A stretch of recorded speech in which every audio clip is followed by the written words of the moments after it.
Yeah, Wrexham and Premier League ambitions. Clarkie and I were talking about it a little bit earlier on, actually. Phil Parkinson was under fire at the beginning of the season.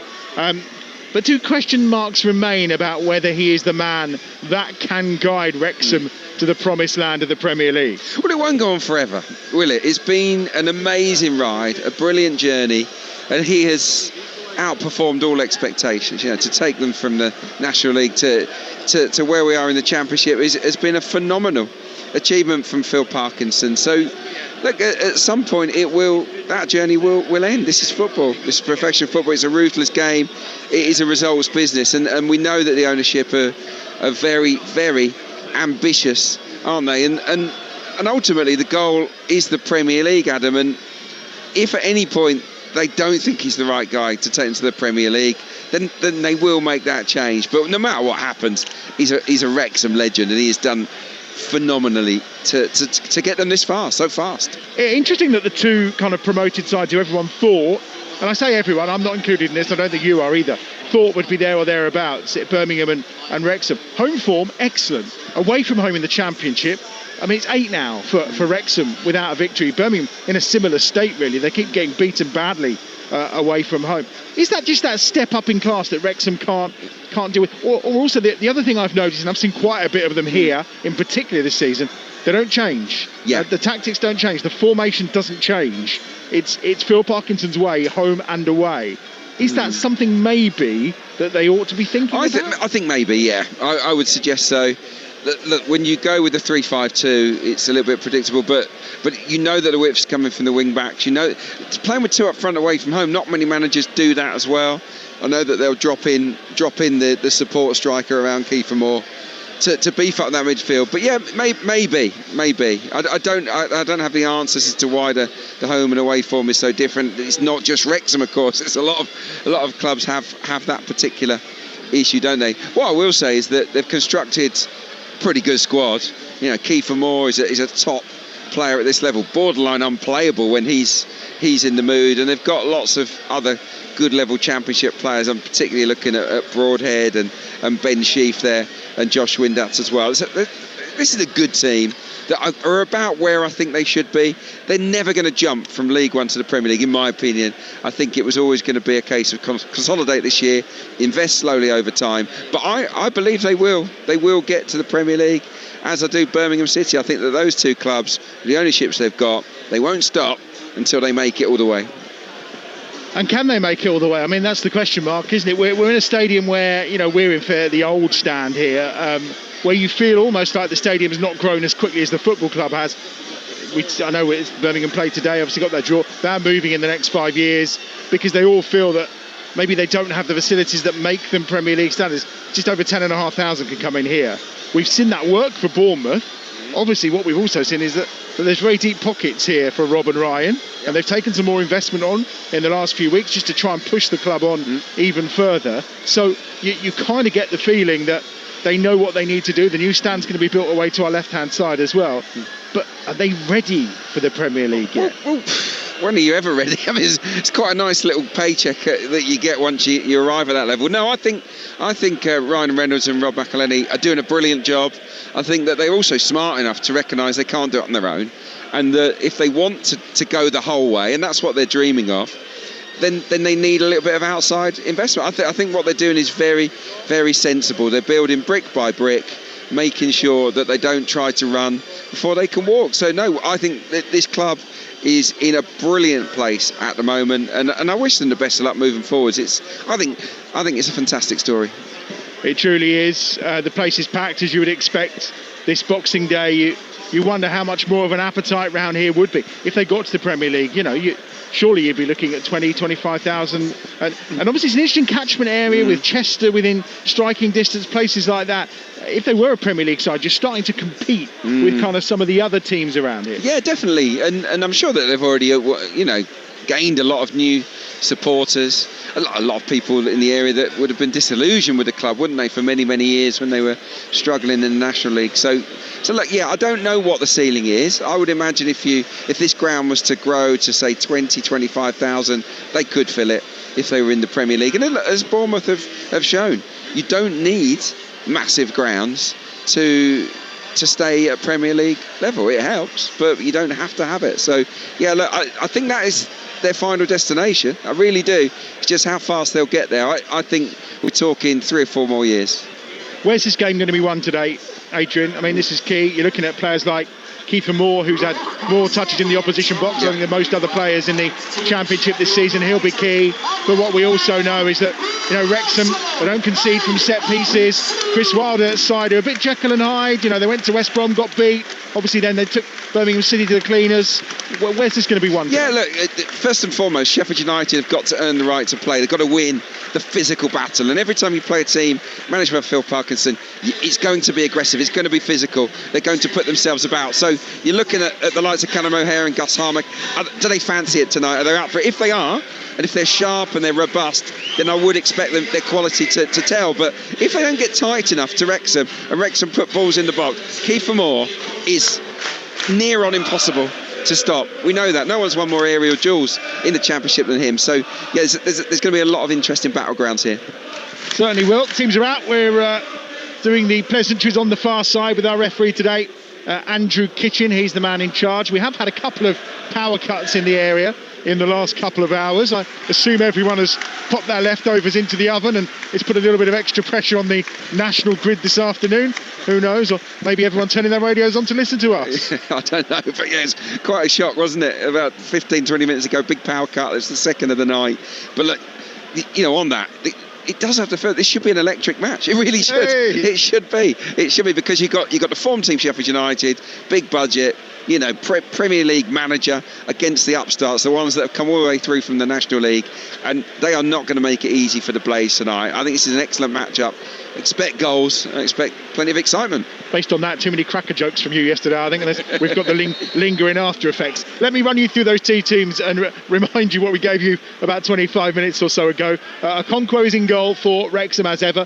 Cleworth, Hyam and Doyle are the 3 centre-halves. Longman and Thomason look like they're going to be the wing-backs, with Sheaf and James in the middle, and then Broadhead and Windass supporting Kiefer Moore up top. We do know that Josh Windass had a late fitness test to be able to play today. There was a slight delay in the Wrexham team sheet today, and that was the reason why. As for Sheffield United, Cooper's in goal. Back four is Sariki, Tanganga, Bindon and McCallum. Arblaster and Riedewald are the 2 central midfielders, with Chong on the right, Harmer on the left, O'Hare in the 10, and Patrick Bamford up top. So far, all of his goals have come at home that he scored for Sheffield United. Can he do it away on a Boxing Day in Wales? We will find out in the next 90 minutes or so. We're almost ready to go. Sheffield United are in the white shirts, black shorts and white socks, and they're having a huddle away to our right hand side, joined by Michael Cooper, who's all in yellow, the goalkeeper for Sheffield United, of course. And no surprise that Wrexham are in the red shirts, the white shorts and the red socks. We're almost ready to go. As I say, Andrew Kitchen is the man in charge. I watched him do the game between Birmingham City and Charlton a couple of weeks ago, and he had a bit of a stinker, to be fair. A man who's now on the Premier League list, of course, but he will look after things in this 5:30 kickoff, the final EFL game of the day, and the 4th of the 5 commentaries we've brought you today exclusively across the Talksport network. No other station nationally bringing you live football commentary this Boxing Day, and the only Premier League game is still to come. 8 o'clock tonight over on Talksport, and that's the match, of course, between Manchester United and Newcastle United. Here we go then. It's Wrexham who are kicking from left to right in this opening 45 minutes, and out wide on this right hand side, Ryan Longman skips infield. 200th league appearance for Ryan Longman today, and he just clips the ball into the middle of the park where Ben Sheaf is there, the former Coventry City man who's been an excellent addition to this Wrexham midfield following his move at the start of the season, just at the end of the transfer window. He and Dom Hyam were 2 late acquisitions for Wrexham, and Hyam has started every game since signing. 18th of the campaign for him, and boy has he made a difference to that Wrexham back line. Left-footed ball clipped forward by Callum Doyle, the former Man City man, towards the edge of the Sheffield United penalty area. Half cleared to this right-hand side where Longman is waiting, helped on its way to Cleworth, and then Windass, who's gone for the glove option tonight, out wide to this right-hand side. Longman's cross is a decent one, and arriving at the back post was Keitha Moore, but it's well gathered by Michael Cooper, who's one of the best keepers in the Championship. Yeah, definitely. Struggled a little bit at times in this campaign, but he is a quality goalkeeper. I've got to say, really impressive start from the home side. Wrexham just popping the ball around nice and confidently. Sheffield United not really getting after them, certainly sort of sitting off, not pressing particularly hard in these early stages, the Blades. Yeah, it's interesting what to say about Cooper, because he's actually kept 7 clean sheets. Only Rushworth at Coventry has kept more. He's up to 9 after today, of course. But you're right, he had a fairly tricky and some uncharacteristic errors from him early on in the campaign, which we've just not been used to seeing. No, he's been phenomenal for the last few seasons. We know he's a brilliant shot stopper, and I think he always will be, but mistakes did creep into his game. When Sheffield United were losing games, maybe he lost confidence too. Here come on the attack Sheffield United. Harmer down this left-hand side, gets to the byline, catches onto his right foot, pulls it back. He was looking for the on-rushing Bamford, couldn't quite find him on that occasion. Goes out to the right edge of the box. Sadiki's there, just trying to clip a ball through into the penalty area. Half blocked out. Sheffield United continuing to attack again with Blaster, but it's cleared from the edge of the penalty area. Riedeveld is coming forward to try and win that. Lovely little turn by McCallum down this left-hand side. Chance to cross with that left foot of his, and it's a decent cross as well, and it's flicked just beyond by Callum O'Hare, inches away from the left-hand upright. There was nothing Okonkwo could have done about that if it was on target, but it's inches away from Sheffield United. Oh, that's brilliant football. It really is from Sheffield United. What a cross from McCallum. He gets away from Ryan Longman. He wins the 50-50 duel, and he wraps his left boot around it. It's got spin on it, and you know, he's only a little player, isn't he, Callum O'Hare, but he got across his man, flick header, and we had a perfect view. It was just a centimetre or so wide of that far post. Superb stuff from the Blades, and they're unlucky not to score. Yeah, I'm surprised Callum O'Hare winning a free header like that, in essence. One of the smallest players on the field. Here down that left-hand side on the attack come Wrexham, with the support of Windass on that far touchline. Looking to play it down the far side was, on that occasion, Thomason. Little run in towards the edge of the penalty area, through by Broadhead. And now it's driven across towards Keitha Moore, but it's dealt with in the end by Cooper. And a really open start to this game. We're only 3.5 minutes in here on Talksport 2, and it's chances at both ends. Oh, it's very watchable, isn't it? That was good play from the left side centre-back, Callum Doyle. He just stepped into midfield, didn't he? So when you've got 3 centre-backs and 1 striker to mark, it's really important that one of the centre-backs steps in and acts as that spare man in midfield, and that's exactly what he did. No one picked him up, and he kept going, had a good shot on target from around 18 yards. Yeah, I've been impressed. But even though Sheffield United have had the best chance, some of Wrexham's play early on has been nice and sharp. Matty James combining with Broadhead on that far side. In the end, it's well won by James. Another one of the changes. Here's Broadhead on the charge towards the edge of the penalty area. Broadhead still going here onto his right foot. Looks to try and find Longman at the edge of the penalty area. It's well cut out at the edge of the box by Sheffield United. James again will feed a ball through. Edge of the box. Broadhead on the charge. Another wearing gloves today. I think it was that cold. We were just commenting on that in the press box, but both Windass and Broadhead have decided that it is glove weather in Wrexham. Yeah, look, some footballers, it's just a habit, isn't it? It's not that they're even that cold. When you start running around, you just don't notice the cold, really. So it's probably some kind of superstition for a lot of these guys. Throw down this left-hand side is Sheffield United. It's just short of halfway, and it is going to be taken by Sam McCallum. Scored a goal versus Coventry, of course, one of his former sides. He's picked up from Norwich in the end. McCallum never really got going there, and he's had previous loans out as well at various clubs, but seems quite content at Sheffield United, does McCallum. He's holding Harrison Burrows out the side, which is a bit of a surprise, really. Burrows was a regular fixture throughout last season and always impressive from set pieces. Yeah, they both create a lot of chances, whether it's in open play, as we've seen earlier on, from McCallum or from dead ball situations. Both got good left feet, and I think it's quite a nice battle between Burrows and McCallum, who's got the nod tonight. It's February 1983 when these sides had their first or last league meeting, should I say. That was in Division 3, 4-1 win to Wrexham that day. And we're looking to repeat that. Cutting in from that far touchline, trying to certainly make some ground up. It was Chong towards the edge of the penalty area, and that's in, and Pope's goal was in! And it's a brilliant finish. It's instinctive from Patrick Bamford, and it gives Sheffield United the lead. It just looped beyond Okonkwo and almost dribbled in off the inside of the post. It's Bamford with an exquisite flick, and once again he's on the mark, this time for the first time away from Bramall Lane. The quality of Bamford is there to see. And it's Wrexham 0, Sheffield United 1. Well, that is a cracking finish from Patrick Bamford. It is not easy at all. The ball comes in from the right-hand side and it comes at a really awkward height. It's too low to stoop and head it. So he has to stretch his left boot up pretty high. And he flicks it with the outside of his foot. And it loops into the top corner, off of the far post. A quite exquisite finish from Patrick Bamford. This guy is back in form, isn't he? Well, it's a move that seems to have really suited him down to the ground. That is for sure, and he delivers on this occasion. Bamford, as I say, the first time he's found the back of the net away from Bramall Lane, and it was a really nice finish and a really good start here from Chris Wilder's side. He's on the far side to where we are stationed, and boy is he looking particularly happy with the excellent start they've made. Yeah, it was a real beauty. Yeah, down that right-hand side, they worked it well, little 1-2, and the ball comes in, and he just gets ahead of his man, comes off this sort of outside of his boot, as I said, and it just drops in off the post, doesn't it? Quite beautiful from Bamford.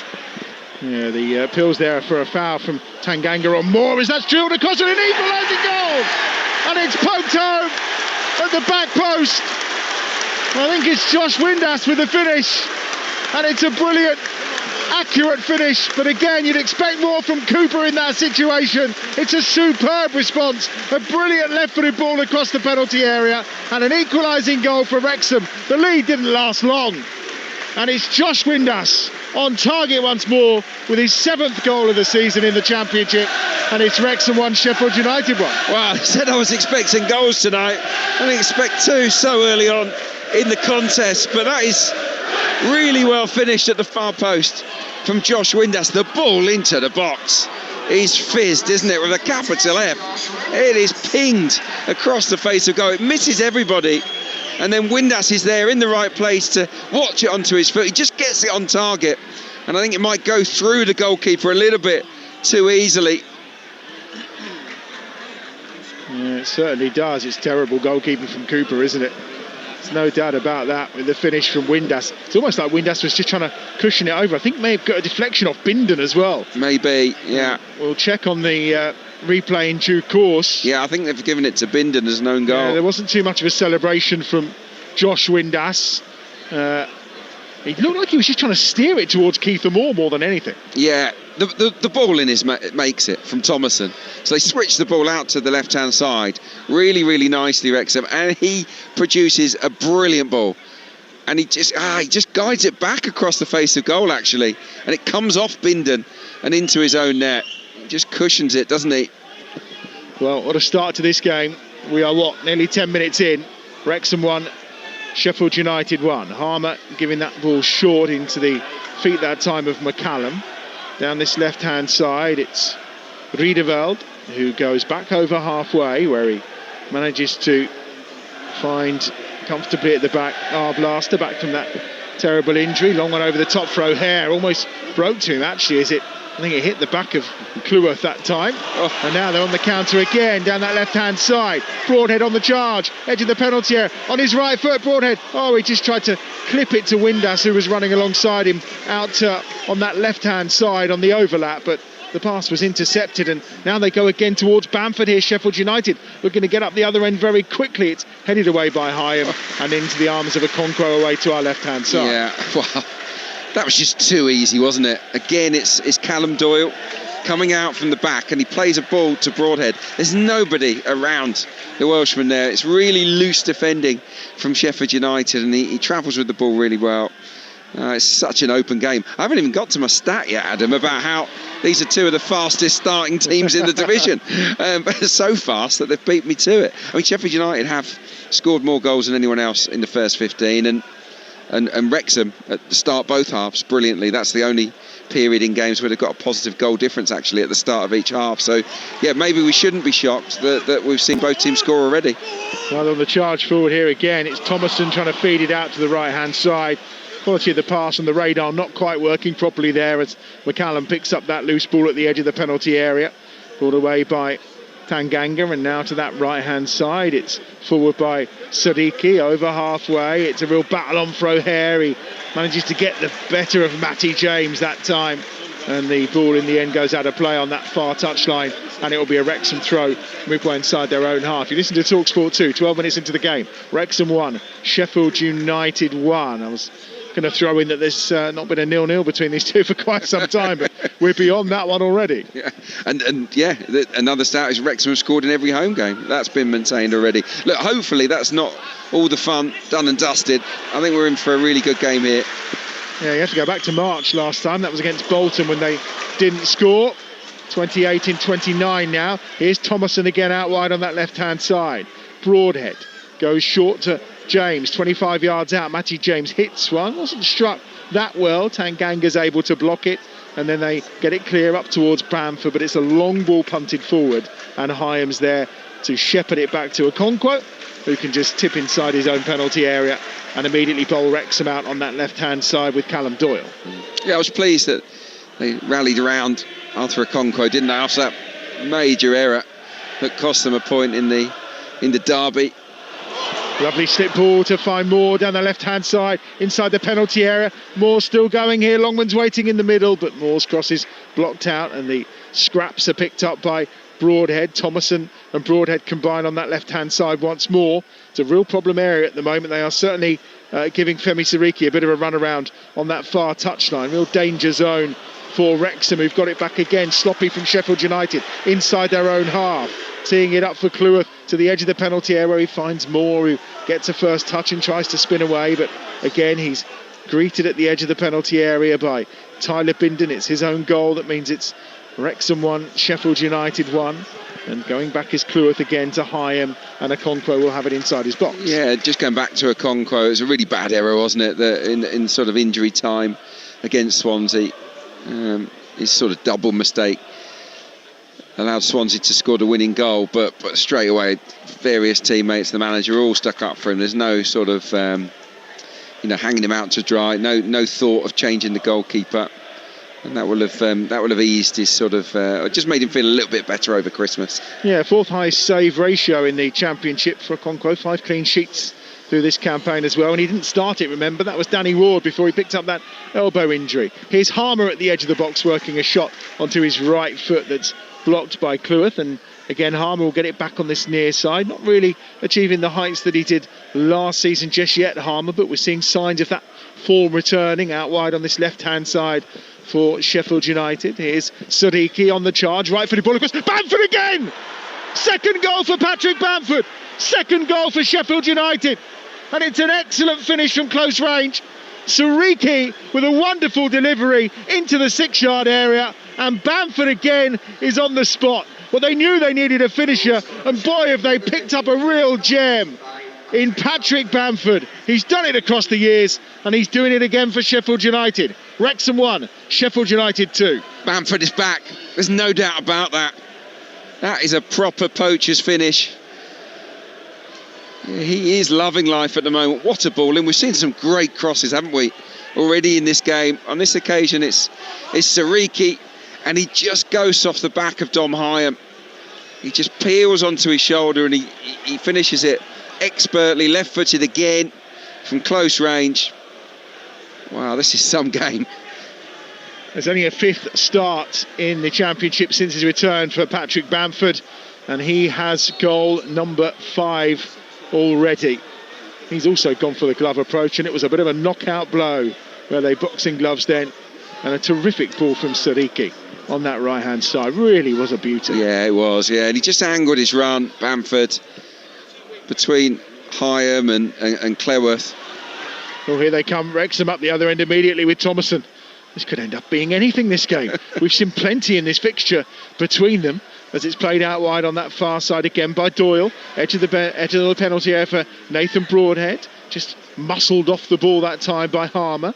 And then gets it out as far as Matty James, and then Longman into the middle. James will just spin and turn away from O'Hare, with them just playing the two in there in that central midfield role. You can see why Matty James was recalled to the starting lineup today for that experience. Thomason on the far side in that unfamiliar role as a wing back, looking to charge forward with a bit of help there from Ben Sheaf, but they've hit a bit of a brick wall in that midfield. Sheaf will go again, out wide to the left-hand side. Kiefer Moore's there, edge of the penalty, left-footed ball across to the back post. Longman's coming in. McCallum wins an important header. Longman keeps it alive, but only cushions the header into the hands of the Sheffield United goalkeeper, Michael Cooper. We've had nearly 17 minutes on Talksport 2. It's all action. It's Wrexham 1, Sheffield United 2. Absolutely brilliant stuff. What a great advert for the Championship this is. Not such a great advert for quality defending, but we're not too bothered about that, are we? We're in it for goals, and to have 3 already is just wonderful. We said at the start, didn't we, when we saw the team sheets come out, Adam, that it was a really positive lineup from Phil Parkinson. He's come to attack tonight, and you can see it in the way that they're playing with Broadhead and Windass in behind Kiefer Moore, the former Blade, of course.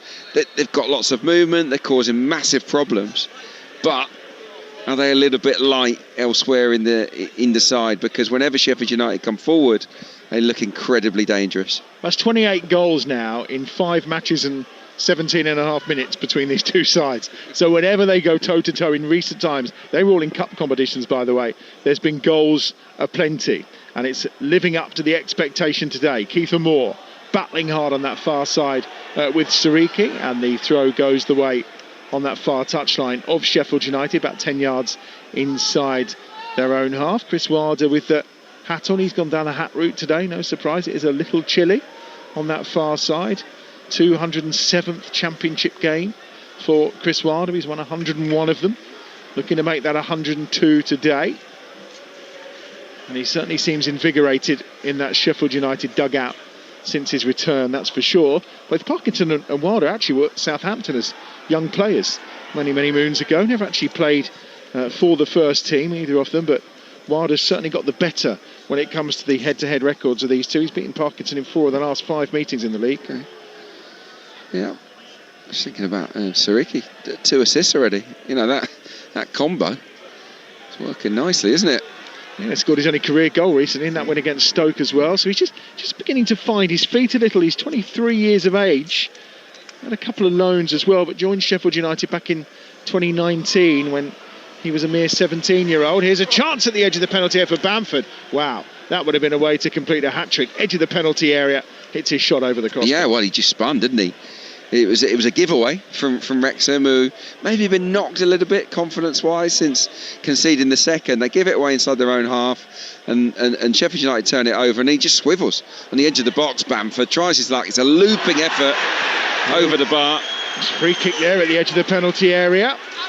It's Windass that's gone down at the edge of the box, and it will be a free kick for Wrexham about a yard outside the penalty area to the left-hand side. Wow, this is in a really nice position for a right footer. Maybe Broadhead actually that was fouled. I think it's Broadhead travels quickly with the ball at his feet, doesn't he? He's a really good dribbler, Nathan Broadhead, and we know he can score as well. And look at the queue of red shirts around the ball. They all fancy this one. Well, this is perfect for a right footer. They do. Windass has put himself in the frame for this one. It looks like Callum Doyle is fancying it maybe on the left foot, but I think Windass has won that argument, it would appear, and he's preparing to hit this with his right foot. Doyle is shaping up with the left, maybe. He's a good technician, Doyle. Yeah, he is. Let's see, we've got Matty James lurking at the edge of the box. Sheaf is to the right as well. He went over and got himself involved too. It is 2 or 3 yards to the left of the D, a couple of yards outside the penalty area. There's 6 or 5 in the wall for Sheffield United, with O'Hare just to the right of it as well, and it's drilled hard and high and over the top of the crossbar. It just took off, didn't it? Yeah, in the end. I think it was Broadhead in the end who had the shot. Yeah, it was Broadhead, and I wonder whether it took a nick, but I don't think it did in the end, and it just seemed to keep on rising. Ended up in the upper tier of that coffee stand away to our right. Bindon, the player that committed the foul in the first place. So in the opening 15 minutes of this game, 3 goals. Feels like it's been quiet for the last 6 or so. It remains Wrexham 1, Sheffield United 2. You're listening to Talksport 2, the 4th of our 5 commentaries today, all part of our festive 50 as well. The football just keeps on coming. Tomorrow lunchtime, Forest against Manchester City is the game from the City ground. That's on Talksport. Our coverage gets underway from 11 o'clock on game day exclusive, of course. But we've got more Premier League action tonight as well. The only Premier League game on Boxing Day. Manchester United against Newcastle United always produces excitement and drama. That's over on Talksport from 8 o'clock this evening as well, once we are done here at the racecourse ground, where I think there's plenty more drama to come. Broadhead on that far side with Thomason, midway inside Sheffield United's territory. Just trying to click through, but in the end they need the help that arrives from Callum Doyle outside of the right foot. Matty James has found Kiefer Moore at the edge of the penalty area. It was a very subtle pass, but a good one. That's teed up now down that left-hand side to try and get Broadhead and Thomason in once more, but this time Sheffield United defended a little bit better, but they have got it back on halfway with Doyle on that far side. Left-footed ball swung over early from Thomason to try and find Kiefer Moore, and it's well defended by Bindon again to put the ball out of play. It's really good football. Really good football from Wrexham. Yeah, we know that they can go direct. We know that they have been a little bit route one at times under Phil Parkinson. Not tonight. Some of the little triangles they're producing, the combinations have been great to watch.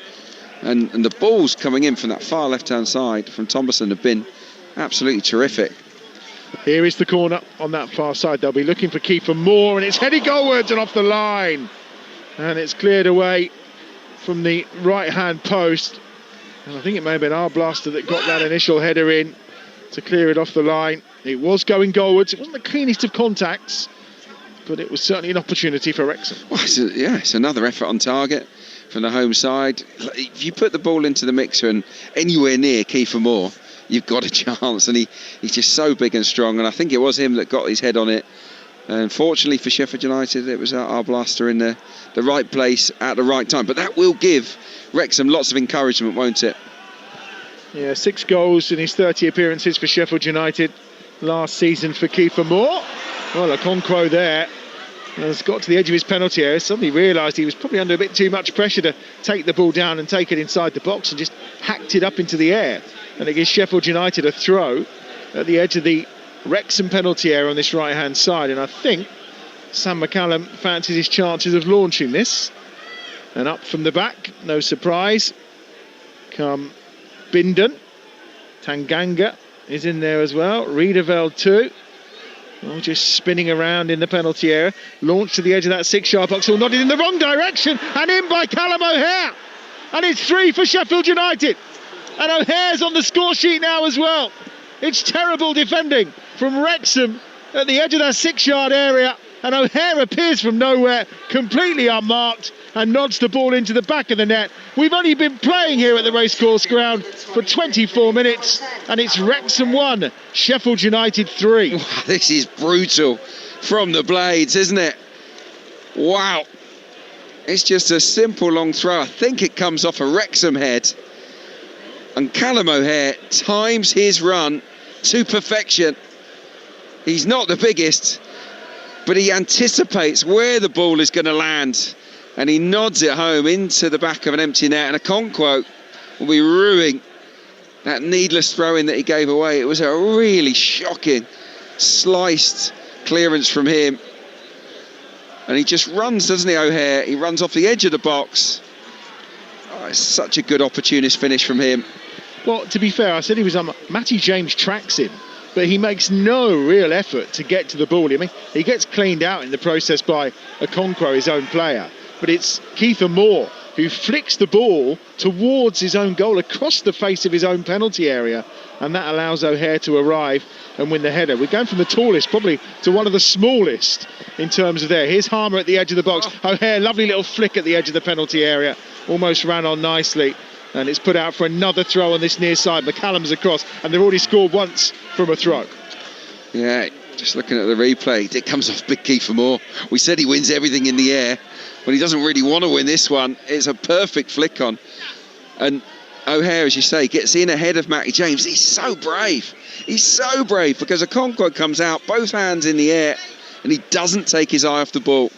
McCallum again launches this one into the danger zone, nodded down, and it's cleared away. This time by Longman, high into the air.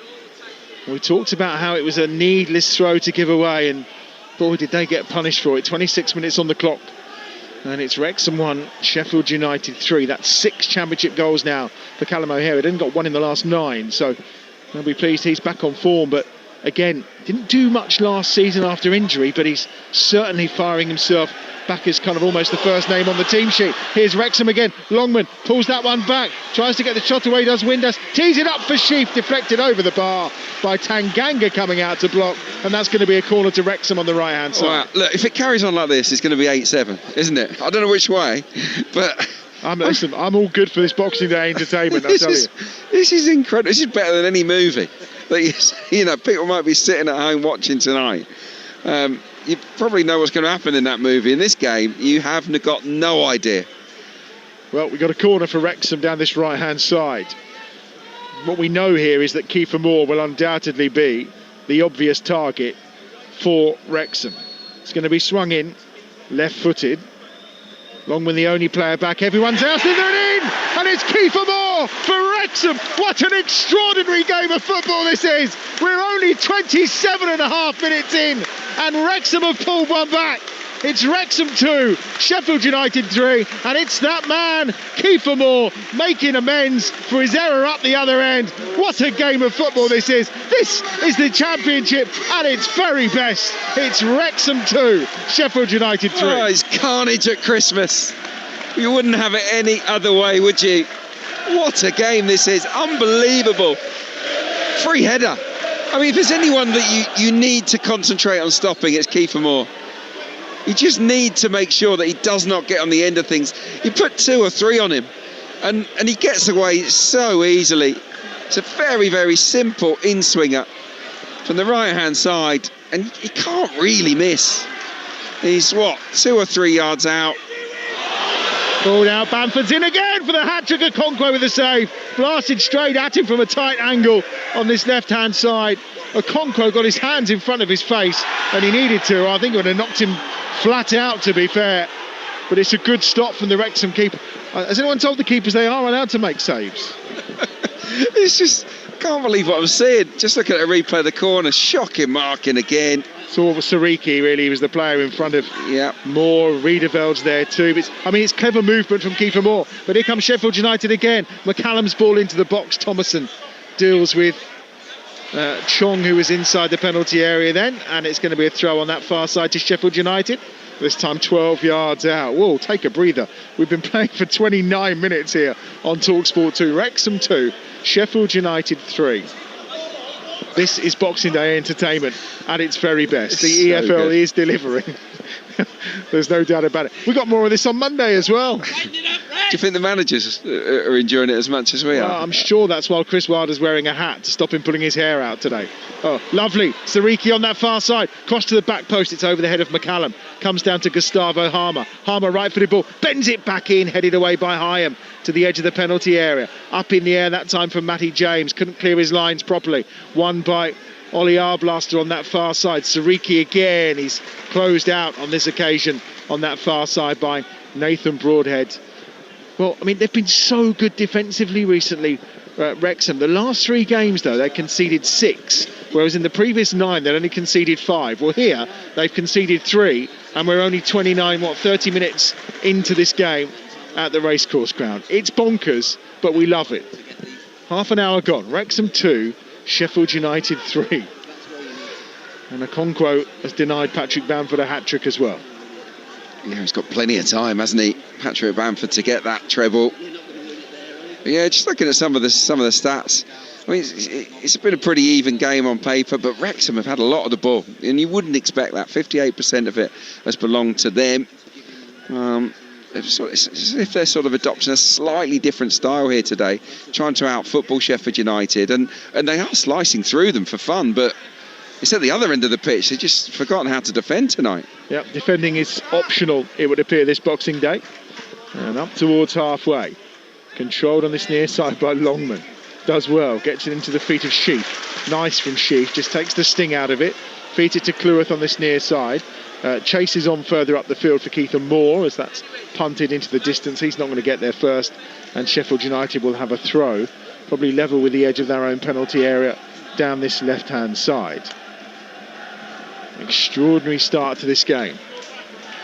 14 minutes to go to half-time. It's one of those where you expect time would have whizzed by, but it certainly hasn't. It's Wrexham 2, Sheffield United 3.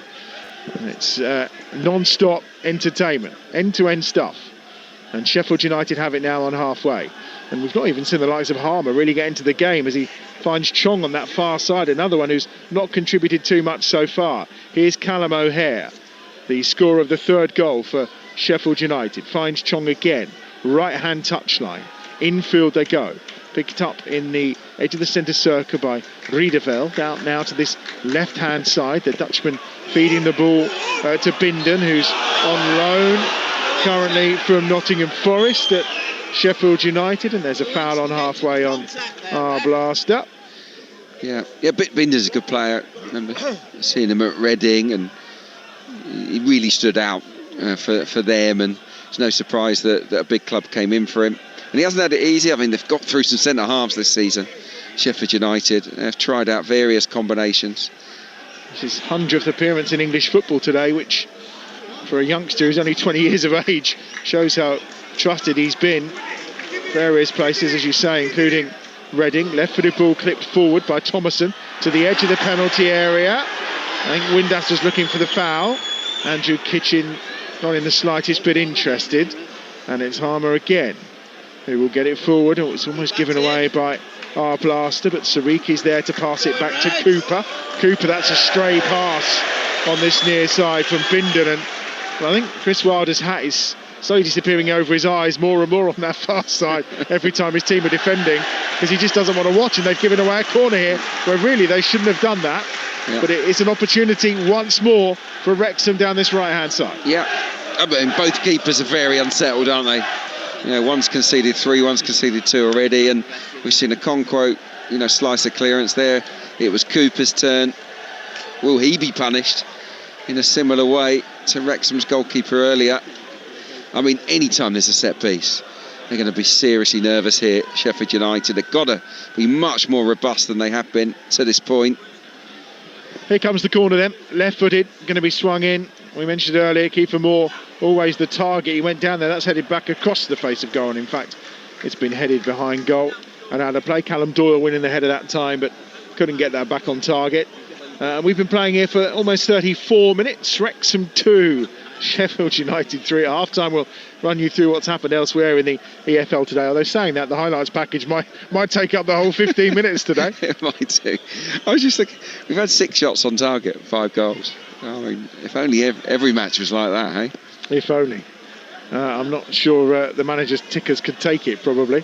Here's O'Hare at pace, hair flowing, steps the ball through. Bamford's not quite going to get there. Okonkwo races out to the edge of his 6-yard area and gathers that. I think Bamford's eyes were lighting up, but that was a terrific ball from Callum O'Hare. Well, look, if Bamford was a bit younger and a bit quicker, he would have got on the end of that, because it was a lovely threaded pass, ever so clever from Callum O'Hare. Just didn't have the legs to get there, and Okonkwo came out to gather. But yeah, it's just too easy, isn't it, to find holes between these 3 Wrexham centre backs. I mean, they're usually such a compact side under Phil Parkinson. This is a first half that he won't be happy with at all. Lovely ball down that left-hand side. Keithan Moore's offside. They are unbeaten in their last 8 here. 4 wins, 4 draws for this Wrexham side. I mean, you compare that to the away form. They don't really deliver when they're on the road, I think it's fair to say. She lost one of their last 10 at home. No win in 8 away for Wrexham. So this is the place where they're picking up their points, and with them currently sitting on 28 points, tucked in behind those playoffs. 7 points or so away prior to today's results, of course, but I think for everyone in the top half of the table, in particular around the playoff places, it was only Coventry who had a good day today. Yeah, good day for Cov, that's for sure. one stat when I was doing my research for this game that really leapt off the page, because we know that Wrexham are good defensively normally, they don't concede that many, face more shots than any other team in the division, and we're seeing a little bit white here this evening, just not getting close enough to these white shirts, are they? I expected them to be much more physical. They would be in the face and they'd press a little, not press high. I thought they would work harder to disrupt the player on the ball, but for me they're being a little bit too respectful here, Wrexham, and they're allowing a good Blades team to just pop the ball around them.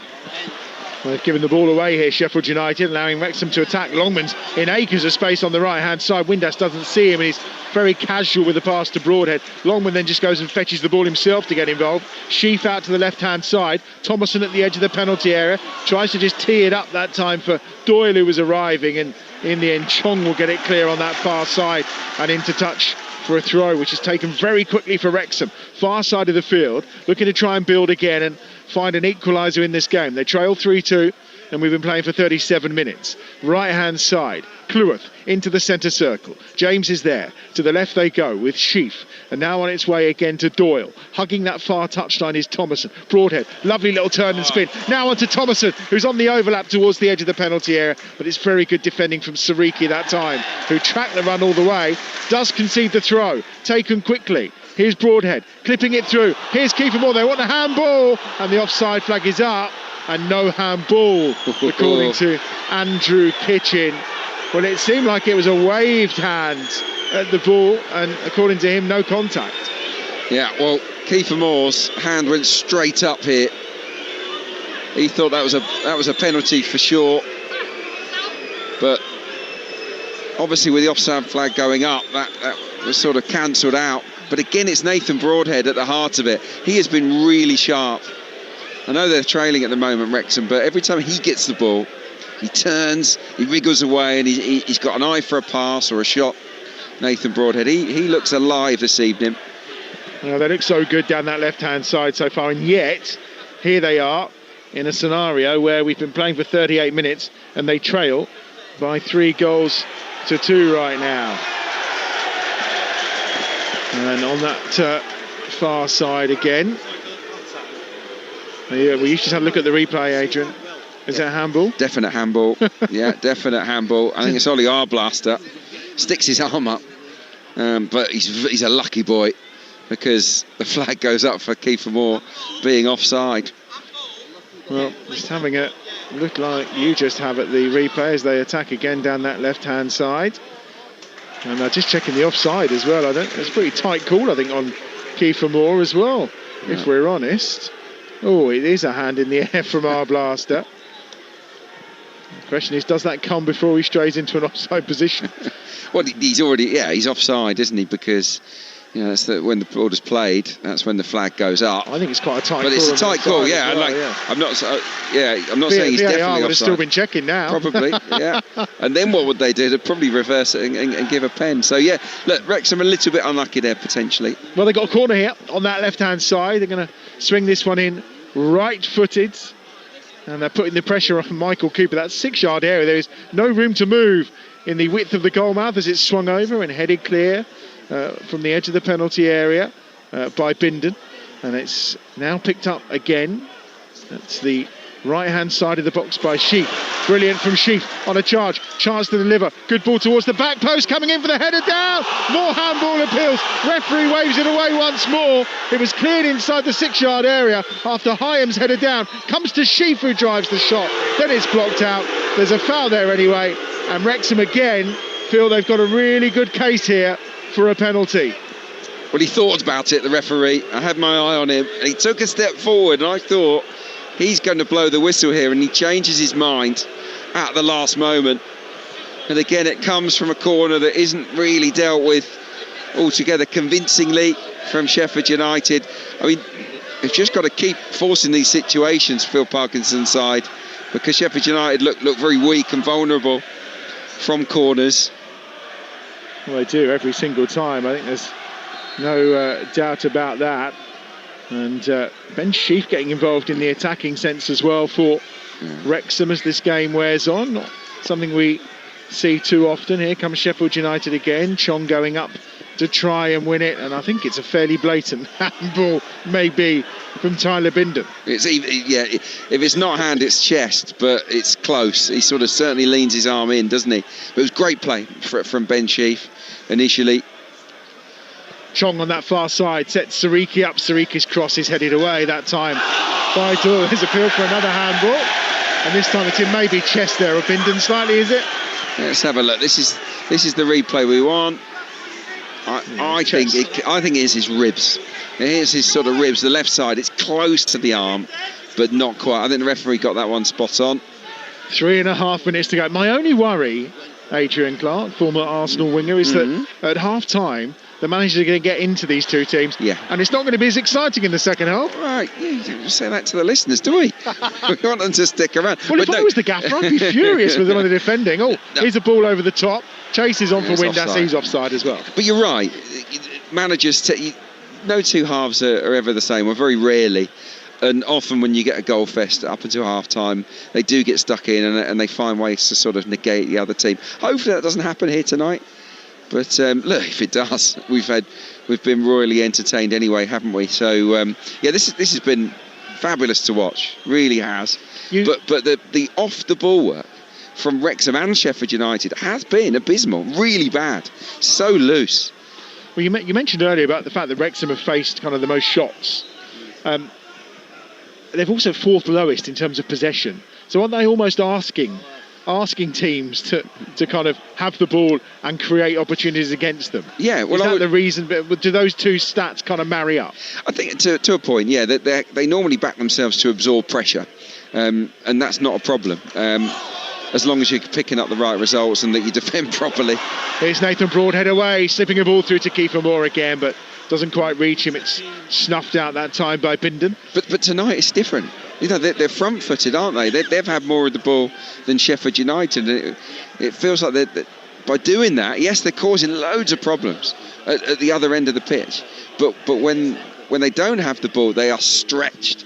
And they're not normally stretched in this way, Wrexham. And is that also a bit of pressure because they haven't won in 5, obviously, prior to today?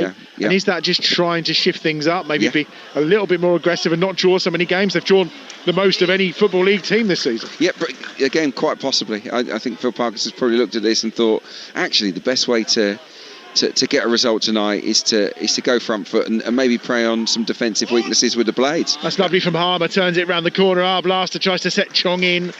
He was just running down that inside right channel before he was stopped in his tracks by Doyle on that far side. Tanganga has gone across to try and win the ball back against Broadhead. He's done it.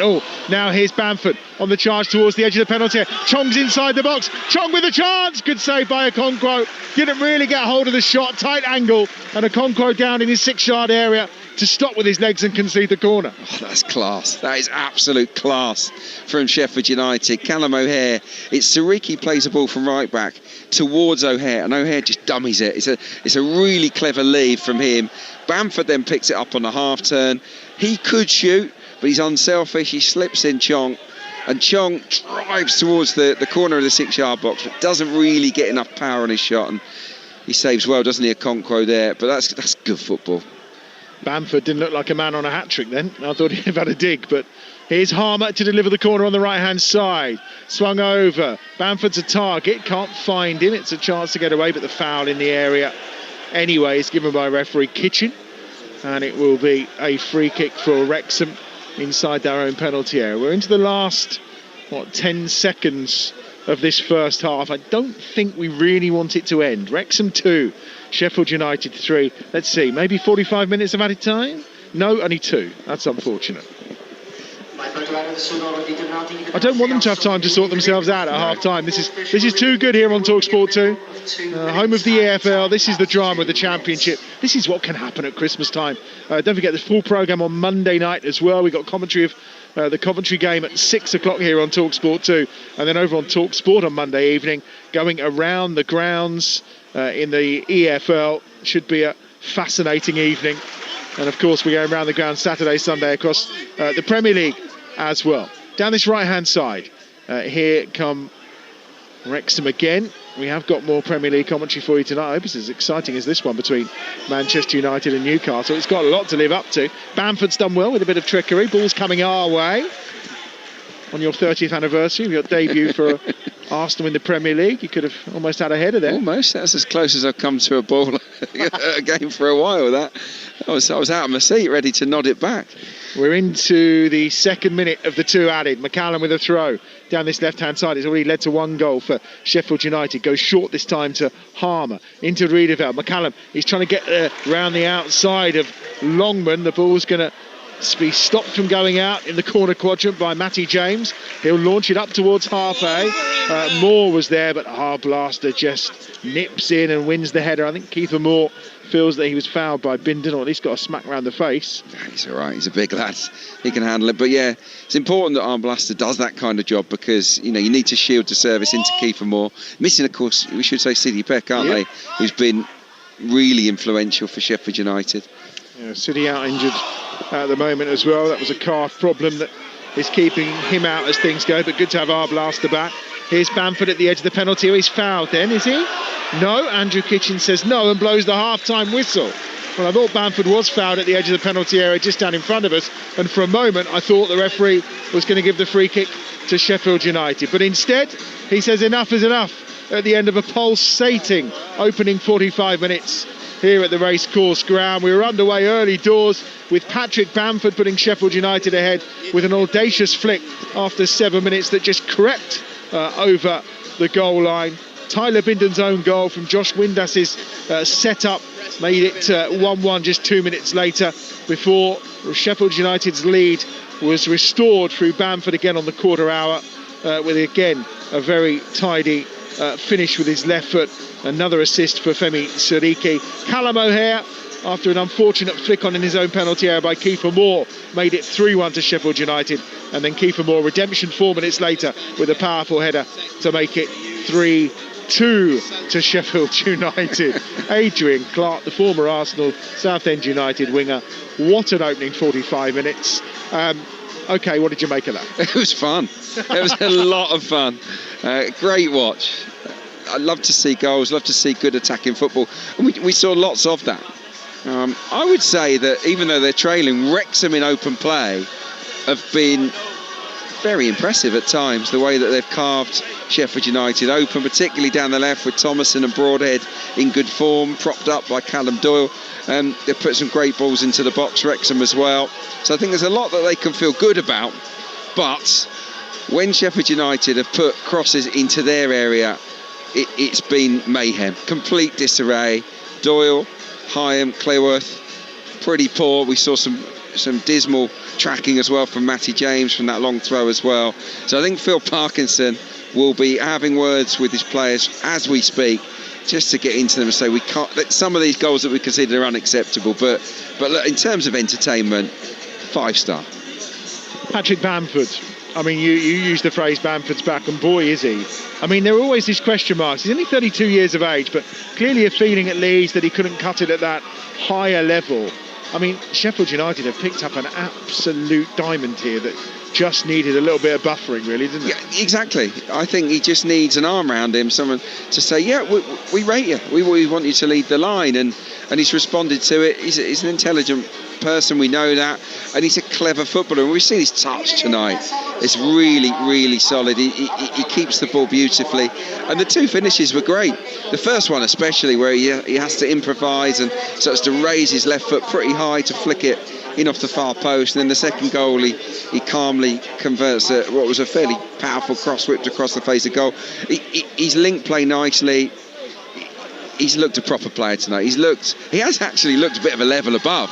We know the truth is he probably isn't a level above these days. He's not Premier League class, but in the Championship he will deliver for you. And it's one of the pickups of the season, no doubt, from Sheffield United. Should they have had a penalty, Wrexham? Just trying to think. So much has happened in that first. The flick of the hand from Ollie Arba. If he's offside, he's offside, isn't he? But the question is, when the ball was originally kicked, it looks quite a tight call. It's an interesting call, I think. Yeah, look, I think if VAR was here, and thank goodness it isn't, but if it was, then they may well have said that that's not offside and that it's a penalty. Because it's a clear handball. I just think it's one of those situations where they're incredibly unlucky.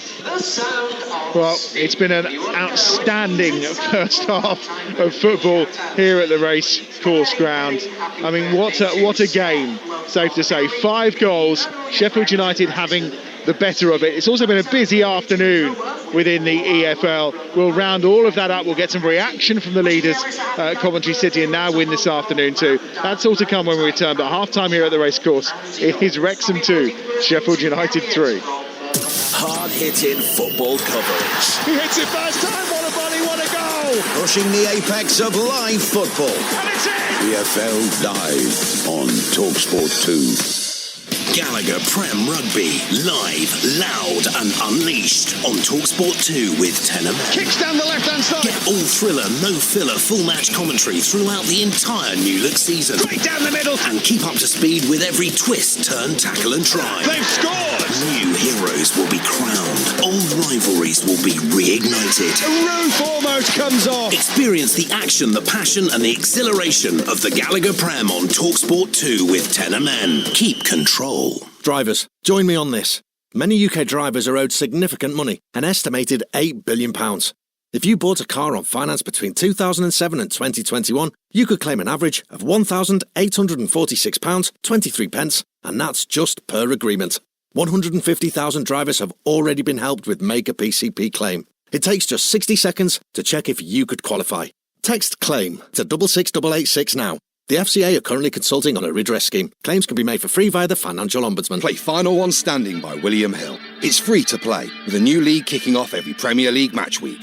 Enter and make your first pick before the start of the first round, then pick a new team before each following round. You can only pick each team once, and if you're the final one standing, then the jackpot is yours. Final One Standing by William Hill. Football's ultimate elimination game. 18 plus, runs EPL season, one active league at a time unless prize £100,000 or more. Minimum prize £1,000. Prizes vary and apply to public leagues only. Prize split if all lose in the same round. Pay within 48 hours. Online, full T's and C's at williamhill.com. Play responsibly. Once upon a time, charging your EV was a bit of a faff. Searching for a charger here, a tariff there, all while juggling life's daily dramas. Until Eon Next made it simple. With a range of chargers and our Next Drive tariff offering cheaper overnight charging all in one place. Save happily EV after. Visit eonnext.com/save. Next Drive is a fixed-term tariff with cheaper rates from 12 a.m. to 6 a.m. versus our standard variable rates. Savings may vary based on charging conditions. T's and C's apply. Nothing beats that just booked feeling. Because when you book a Jet2 holiday, you start dreaming of pool days and making memories. Get ahead for summer with just a £25 deposit per person for a limited time only. Choose from our best free child place holidays and save up to £400 per family of 4. Nothing beats a Jet2 holiday. Package holidays you can trust. After National Protected. £25 deposit available from 19th of December to 12th of January. Subject to availability and conditions. Some brands sponsor athletes for the glory, but not Quaker. We're real food. So we sponsor Team GB for the real stuff. The ugly stuff. The 5 a.m. alarms, the blisters, bruises, goggle marks, and mountains of sweaty laundry. Because we know that getting to greatness takes a delicious helping of ugliness. And my word, our porridge is ugly. Look at the state of it. Quaker. Deliciously real, deliciously ugly. Sponsor of Team GB. Feel the power and the glory. It's goal time. And he scored. It's a brilliant goal. Fired up and raring to go. EFL Live on Talksport 2. It's been a marathon day on EFL Game Day Live, starting at lunchtime today with the game between Millwall and Ipswich, of course. Then we had Coventry in action this afternoon against Swansea, and we're rounding it up with our third EFL commentary here on Talksport 2, the game between Wrexham and Sheffield United. Things standing here, Wrexham 2, Sheffield United 3, but there's been plenty of other action that's been going on this afternoon, and an incredible day of EFL football across the Talksport network, and here's how it all sounded.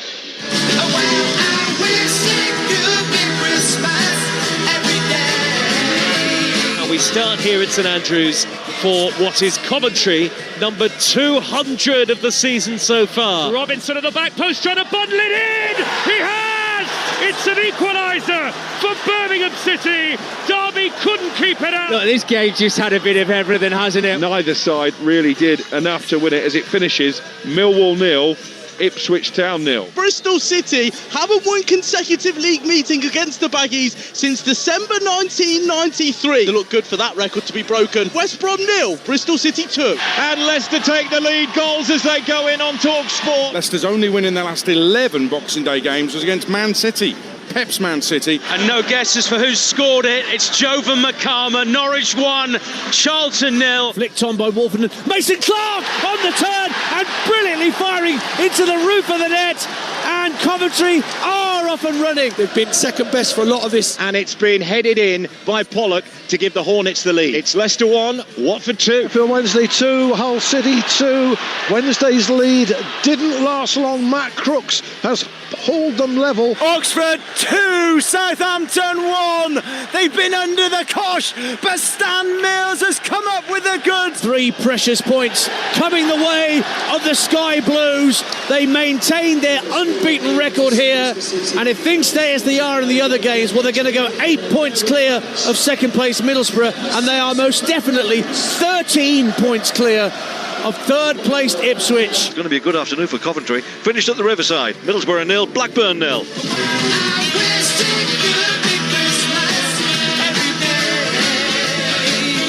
And we'll do it all again on Monday night over on Talksport. We'll take you round the grounds with all the fantastic EFL action. Adrian Durham will be in the chair on Monday evening here on Talksport 2 from 6 o'clock on Monday. We'll also bring you Coventry in action once more. And talking of Coventry, Efren Mason Clark scored in his third successive championship game to give them that narrow 1-0 win over Swansea City. A Middlesbrough draw with Blackburn means that the Sky Blues lead at the top is now up to 8 points. And their manager Frank Lampard spoke to Talksport's Dave Rowe after the game.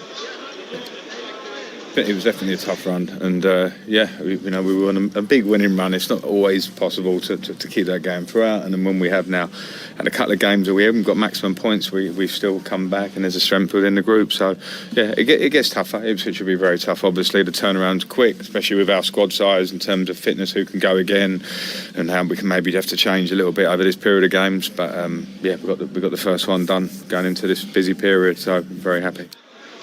Well, I mean, they're absolutely fantastic and flying at the top of the table. They had a little bit of a wobble. If a wobble is two draws and a win in 3 games, they've scored 15 more goals than their nearest competitor. But today, it was all about being defensively strong, and wasn't it? Rushworth again coming to the fore. I mean, we talked earlier about him and Cooper and the amount of clean sheets they welcome. Ipswich on Monday, obviously they got turned over at Portman Road. Is anyone going to stop Coventry City from finishing in that top 2, Clark? Yeah, I can't see it. I can't see it at the moment. What I think they should do is invest a little bit in January, just as an insurance policy. Really, it's a delicate balancing act, because what they've got is working, so they don't want to bring in too many new faces that might disrupt the sort of harmony in that dressing room. But I think a couple of signings just to help them out would get them over the line.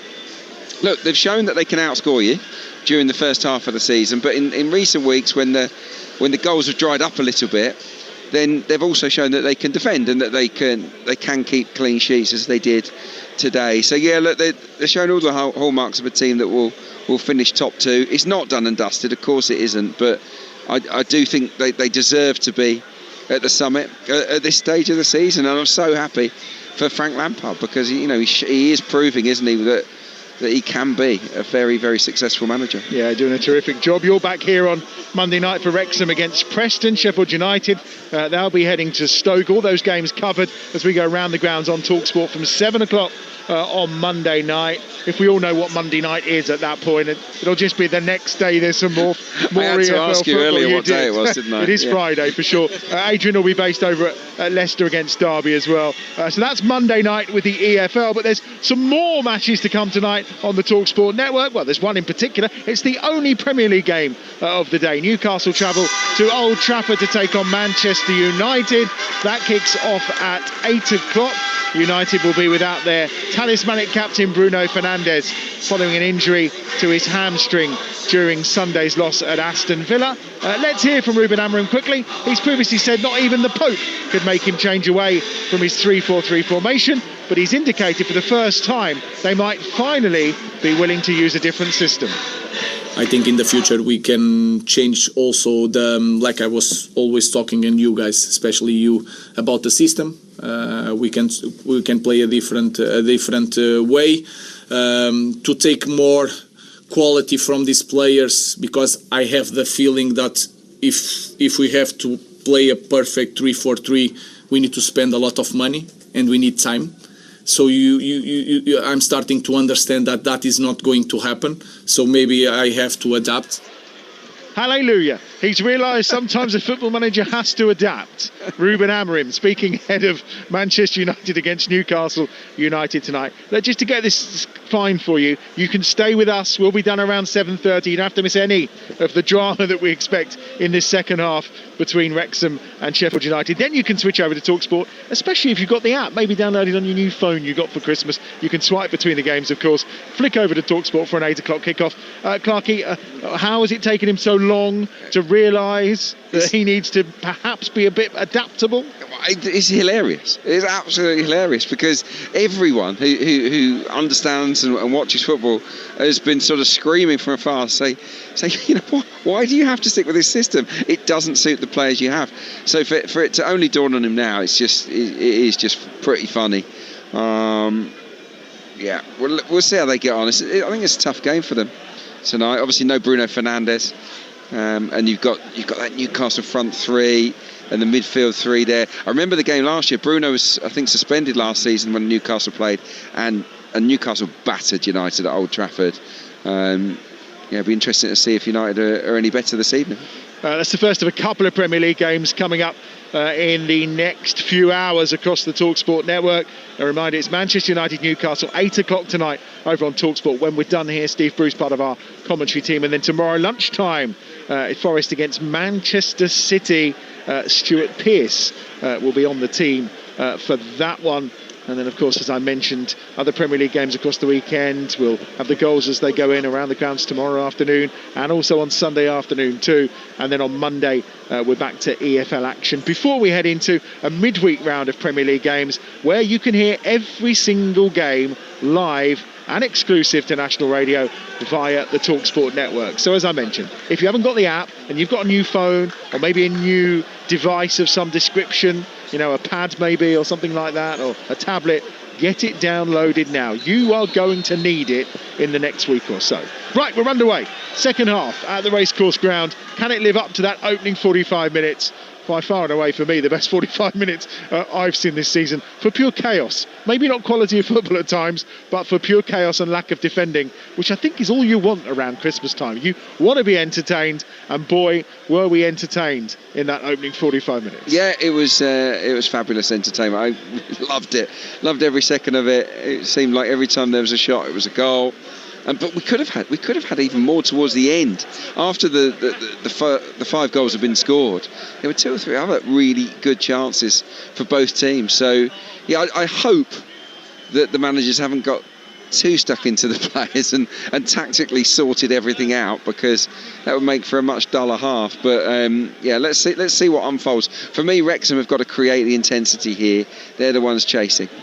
Well, Sheffield United have only won one of their last 5 on Boxing Day. They're going to try and add to that tally today here at the Racecourse Ground, where Cooper has the ball at his feet, edge of the penalty area, all in yellow, launches it forward away to our right hand side, because Sheffield United are attacking the coffee stand away to our right in this second 45 minutes. Wrexham heading towards what will be the new stand away to our left in their red shirts, white shorts and red socks, and on the attack down this left hand side, but it's given away that time by Sheaf, who was fairly influential at times in that first half in midfield. He's been very impressive since his move from Coventry City, and they do seem to be managing his time well, because he has been injury prone over his time. I think when he was at Coventry, he never really managed more than kind of 30 odd games a season, but they're really trying to look after him here at Wrexham. There's Bamford at the edge of the penalty area, just trying to hold the ball up and feed it to Arblaster, who was a couple of yards away from him. It comes through to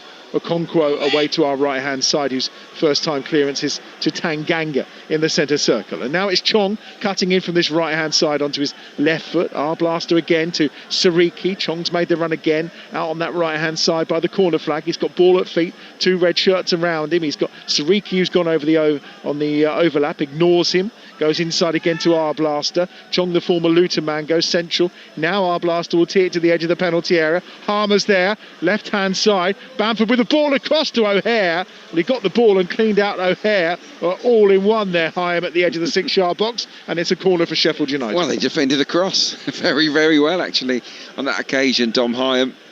Obviously, in the first half, they were all over the place, that back three, but as it comes in from Bamford, Hyam's touch tight, makes sure that he's the one that gets the first contact on the ball. He couldn't stop the ball going out for a corner, though. Sheffield United have this, and we've seen them score from a long throw. They are a good set-piece side under Chris Wilder. Here's the corner, right-footed, swung in, flicked goalwards in the end at the front post, but it was Bindon who was trying to get up there. On goal to his name today, of course. He scored his first goal for the club against Birmingham, slotting in at centre half alongside Tanganga, which looks like it's going to be a partnership which Chris Wilder's going to put some faith in. Well, I think, yeah, sooner or later you've got to stick with a duo, and well, maybe on the basis of the game tonight, he won't be inclined to do that. But I do think they're two good players. Tanganga's one of the best centre-backs in the division. He was brilliant at Millwall, and Bindon is definitely a hot prospect, no doubt about that. So look, they've got the makings of a really good team here, Sheffield United. It's crazy, really, how low they are in the Championship table. Reminder of the lineups. Okonkwo is in goal for Wrexham, beaten 3 times already in this game. Cleworth, Hyam and Doyle are the back three. The 2 wing backs are Thomason and Longman, with Sheaf and James in central midfield, and then Windass and Broadhead supporting Keith Moore. They've got defending to do here. Chong down the right hand side, still going just inside the penalty area. Chong takes a second challenge coming in from Sheaf to deny him in the end. Initially it was Thomason who'd done the hard work, and now this is a good counter-attack through the middle that time from Broadhead. He just clips the ball out to the right, and all his good work is wasted in the end because Longman's nowhere near him, and it ends up being a throw on the left-hand side for Sheffield United, who have Cooper in goal, Sariki, Tanganga, Bindon and McCallum across the back, Arblaster and Riedewald in midfield, with Chong, O'Hare and Harmer supporting Bamford up front. 2 goals to his name, 1 of course to Callum O'Hare as well. Bamford now on 5 goals in 5 Championship starts for Sheffield United. Here's Sheaf with a free header. He crouches down and nods it forward right on the penalties, right on the centre circle, should I say, and it comes back down this left-hand side to Doyle, the former Man City defender. Just takes a ball forward to Broadhead, and then trying to cut inside was Thomason, the ex-Bolton man, who's playing in that unaccustomed left wing-back position today, but in the absence of a left footer, makes sense for him to play out there, and he's delivered some brilliant balls into the box so far. Chong, Riedewald in the centre circle. Forward he goes, the former Palace man. Harmer then is beaten to the ball by Matty James. Broadhead now on this left-hand side. Ball coming out wide from Broadhead again, picked up by Thomason. They'll go back towards their own penalty area. Hyam is there. Since he joined from Blackburn, the comforting presence in the heart of that Wrexham back line. Boy, has it made a difference to their stats, although it's hard to argue that today, having conceded 3 first-half goals. Windass on this near side. Thomason just trying to link up with Broadhead. Back to Windass on this left-hand side, off the angle of the box. Slips the ball through. Thomason's there. No offside flag. To the back post, headed down and in! And Longman arrives and equalises for Wrexham again! 200th career appearance for Ryan Longman, and he has his 2nd goal of the game with a powerful back post header. And this crazy topsy-turvy game of football is spun on its head once more by the Red Dragons. It's Wrexham 3, Sheffield United 3. Wow, from one wing back to the other. It's brilliant play down this left-hand side. Really nice, neat and tidy triangles. And they get to the byline, and Thomason digs out another excellent cross. He just dinks it towards the far stick, and he wants it more, doesn't he? Longman, brilliant header. Well, we was worried they might have tightened things up at half-time, Clarkie. I don't think we've got anything to worry about there. Well, yeah. Oh, it's perfect, absolutely perfect for Wrexham to get back on level terms. And look, it will probably put a rocket up Sheffield United as well here, because they can't be seen to be losing this game 3-1 up. That would be pretty disastrous from their end. So lots of motivation to go on and get a fourth goal here for both teams.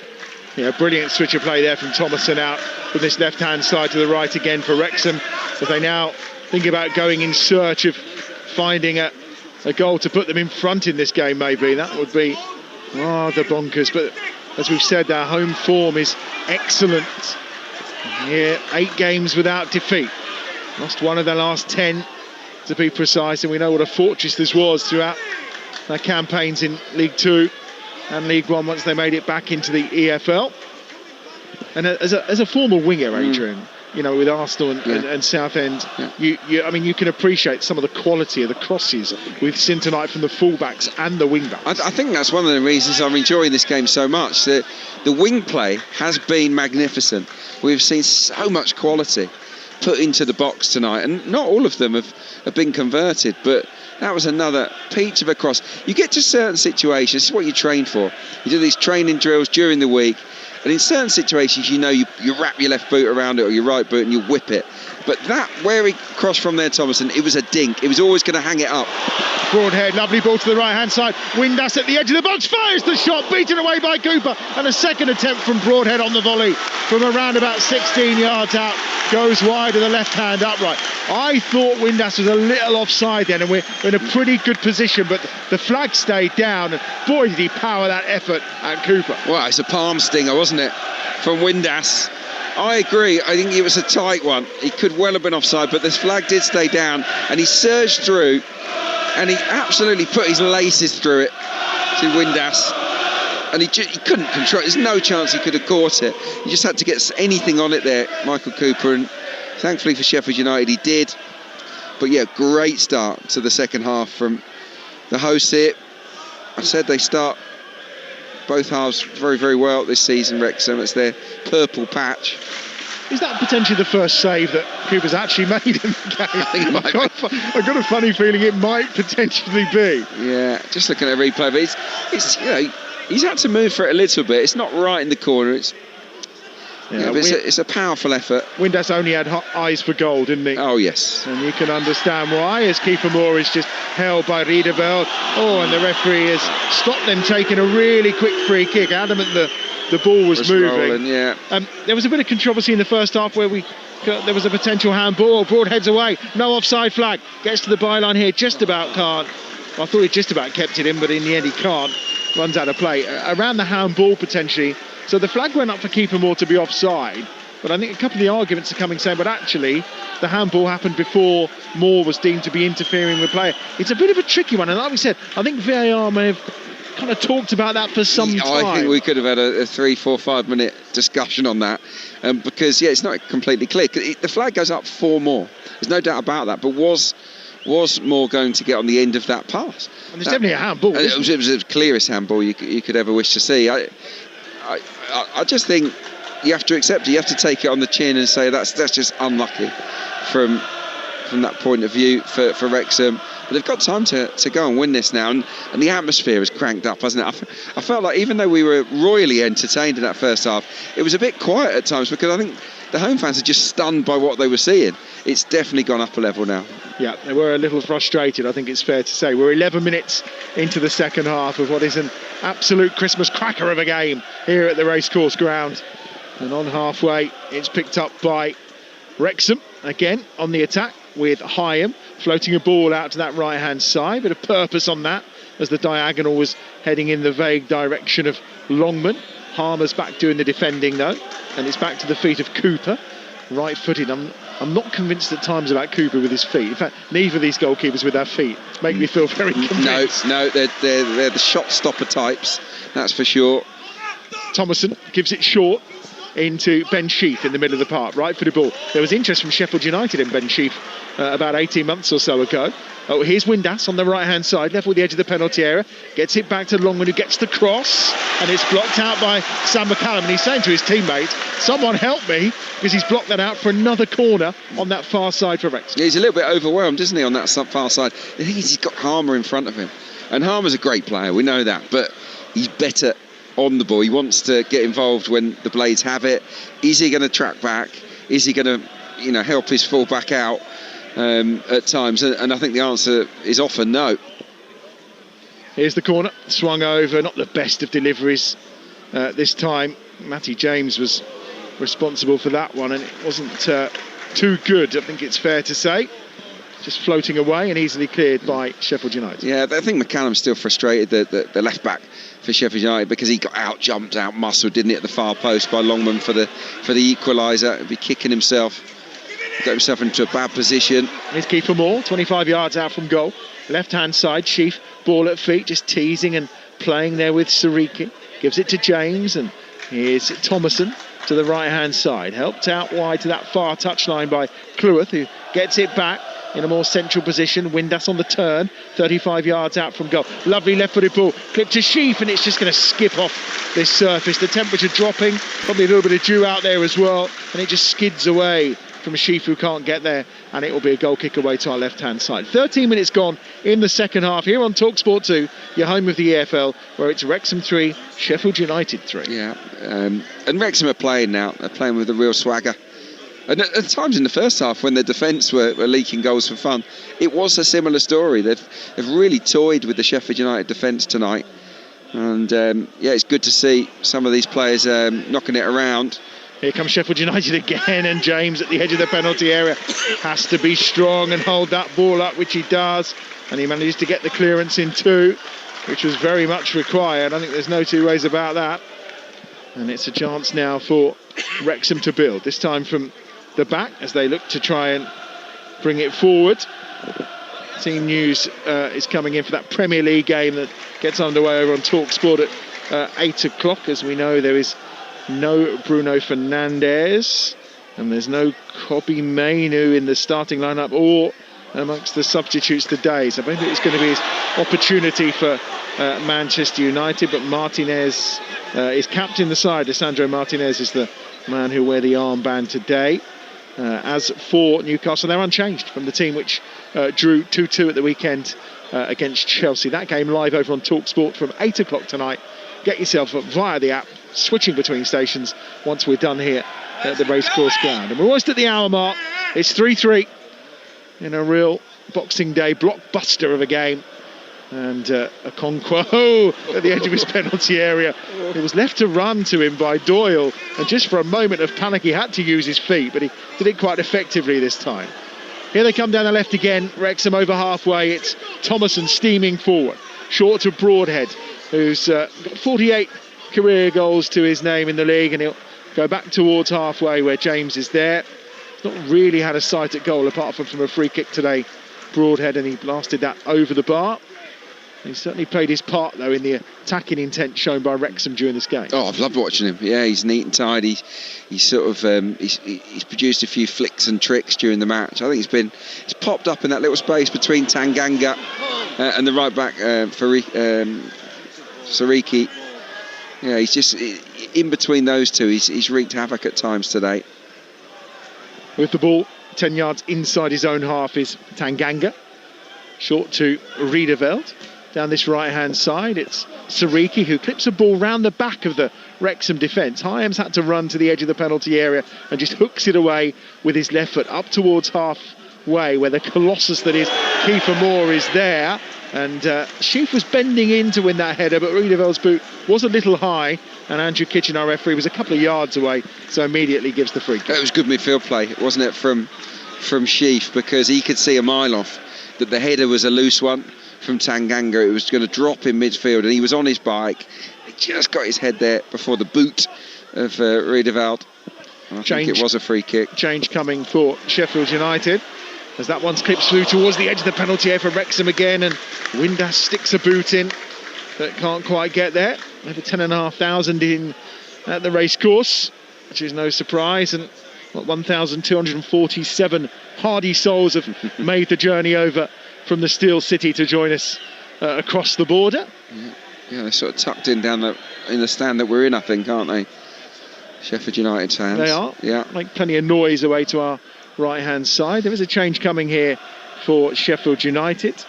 And we're just waiting a moment before it's made. Andrew Kitchen is allowing it to happen. It's going to be Chong, I think, who is coming off. The board's not working, so that power cut that we had earlier was knocked out the fourth official's board as well, it would appear. So they've done it for a very old-fashioned method of saying, Chongy, come over here. And he's been replaced by Harrison Burrows. Okay, that's interesting.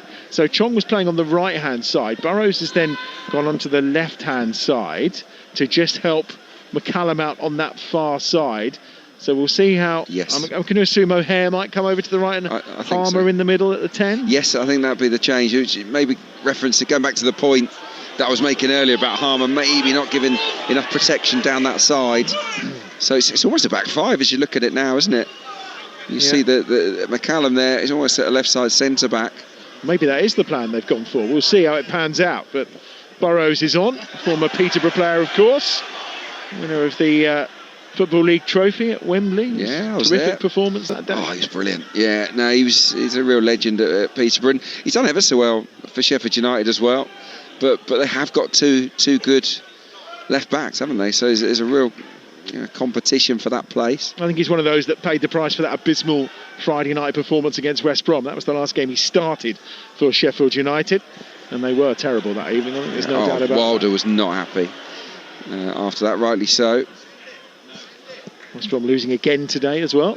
Back home at the Hawthorns. You'd have heard that this afternoon as we went round the grounds over on Talksport. As we welcome listeners to Talksport to the racecourse ground, where we are 27 minutes away from playing the full 90 here, and it's currently Wrexham 3, Sheffield United 3. A really entertaining game of football. It's been end-to-end stuff, goals galore. Sheffield United going 3-1 up, Wrexham getting it back to 3-2 at half-time, and an early goal in this second half to make it 3-3. Adrian Clark, the former Arsenal and Southend United winger, is alongside me, but Sheffield United on the attack right now with Callum O'Hare out wide to the left-hand side. It's the two-goal man, Patrick Bamford, slips that into the box. Burrows has just come on, pulls it back across the 6-yard area. No one there to finish it off inside the box. It's still down this right-hand side, though, for Sheffield United with Arblaster in towards Harmer. And on the right-hand side, Sariki's there. He's had a hand in goals as well for Sheffield United. And Adrian Clark, what a game of football. This is what an advert for the Championship. It has been a feast, hasn't it, of goals and of brilliant crosses. We've seen some fabulous attacking play. Defending, or at least good defending, has been in seriously short supply. But, yeah, it's just been a phenomenal watch, really. And I don't think we've seen the end of the goal scoring here. This is still a very open match. I couldn't tell you right now who's going to win it.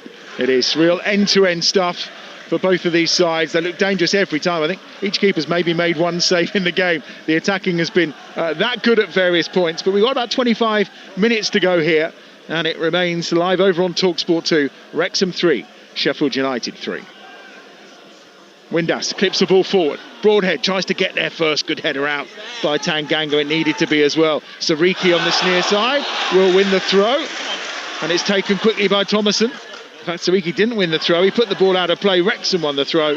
And in the end, the final delivery from Broadhead wasn't the best. And it's out of play for what will be a goal kick. I think that perhaps cost them a little, trying to take that so quickly, didn't it? Yeah, there's probably no need. But look, I don't mind it. I think it's good to get the ball back in play, try and catch the opposition off guard. I mean, I've got to say, I think Wrexham are the side that have played better in the second half. Coming from behind. Yeah, this could be a real famous night, a famous victory for the Welshman.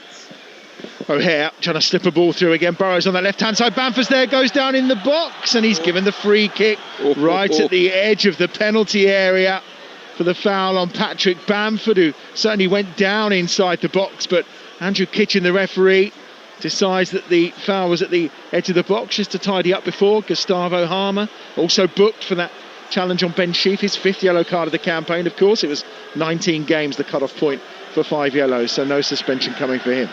Well, the referee had a huge decision to make there. If he deems that a foul on Bamford, which he did, then he has to give the pen if it's inside the box. It's obviously a close one. My instinct was that it might have been in. Let's have a look. We're going to see the replay now.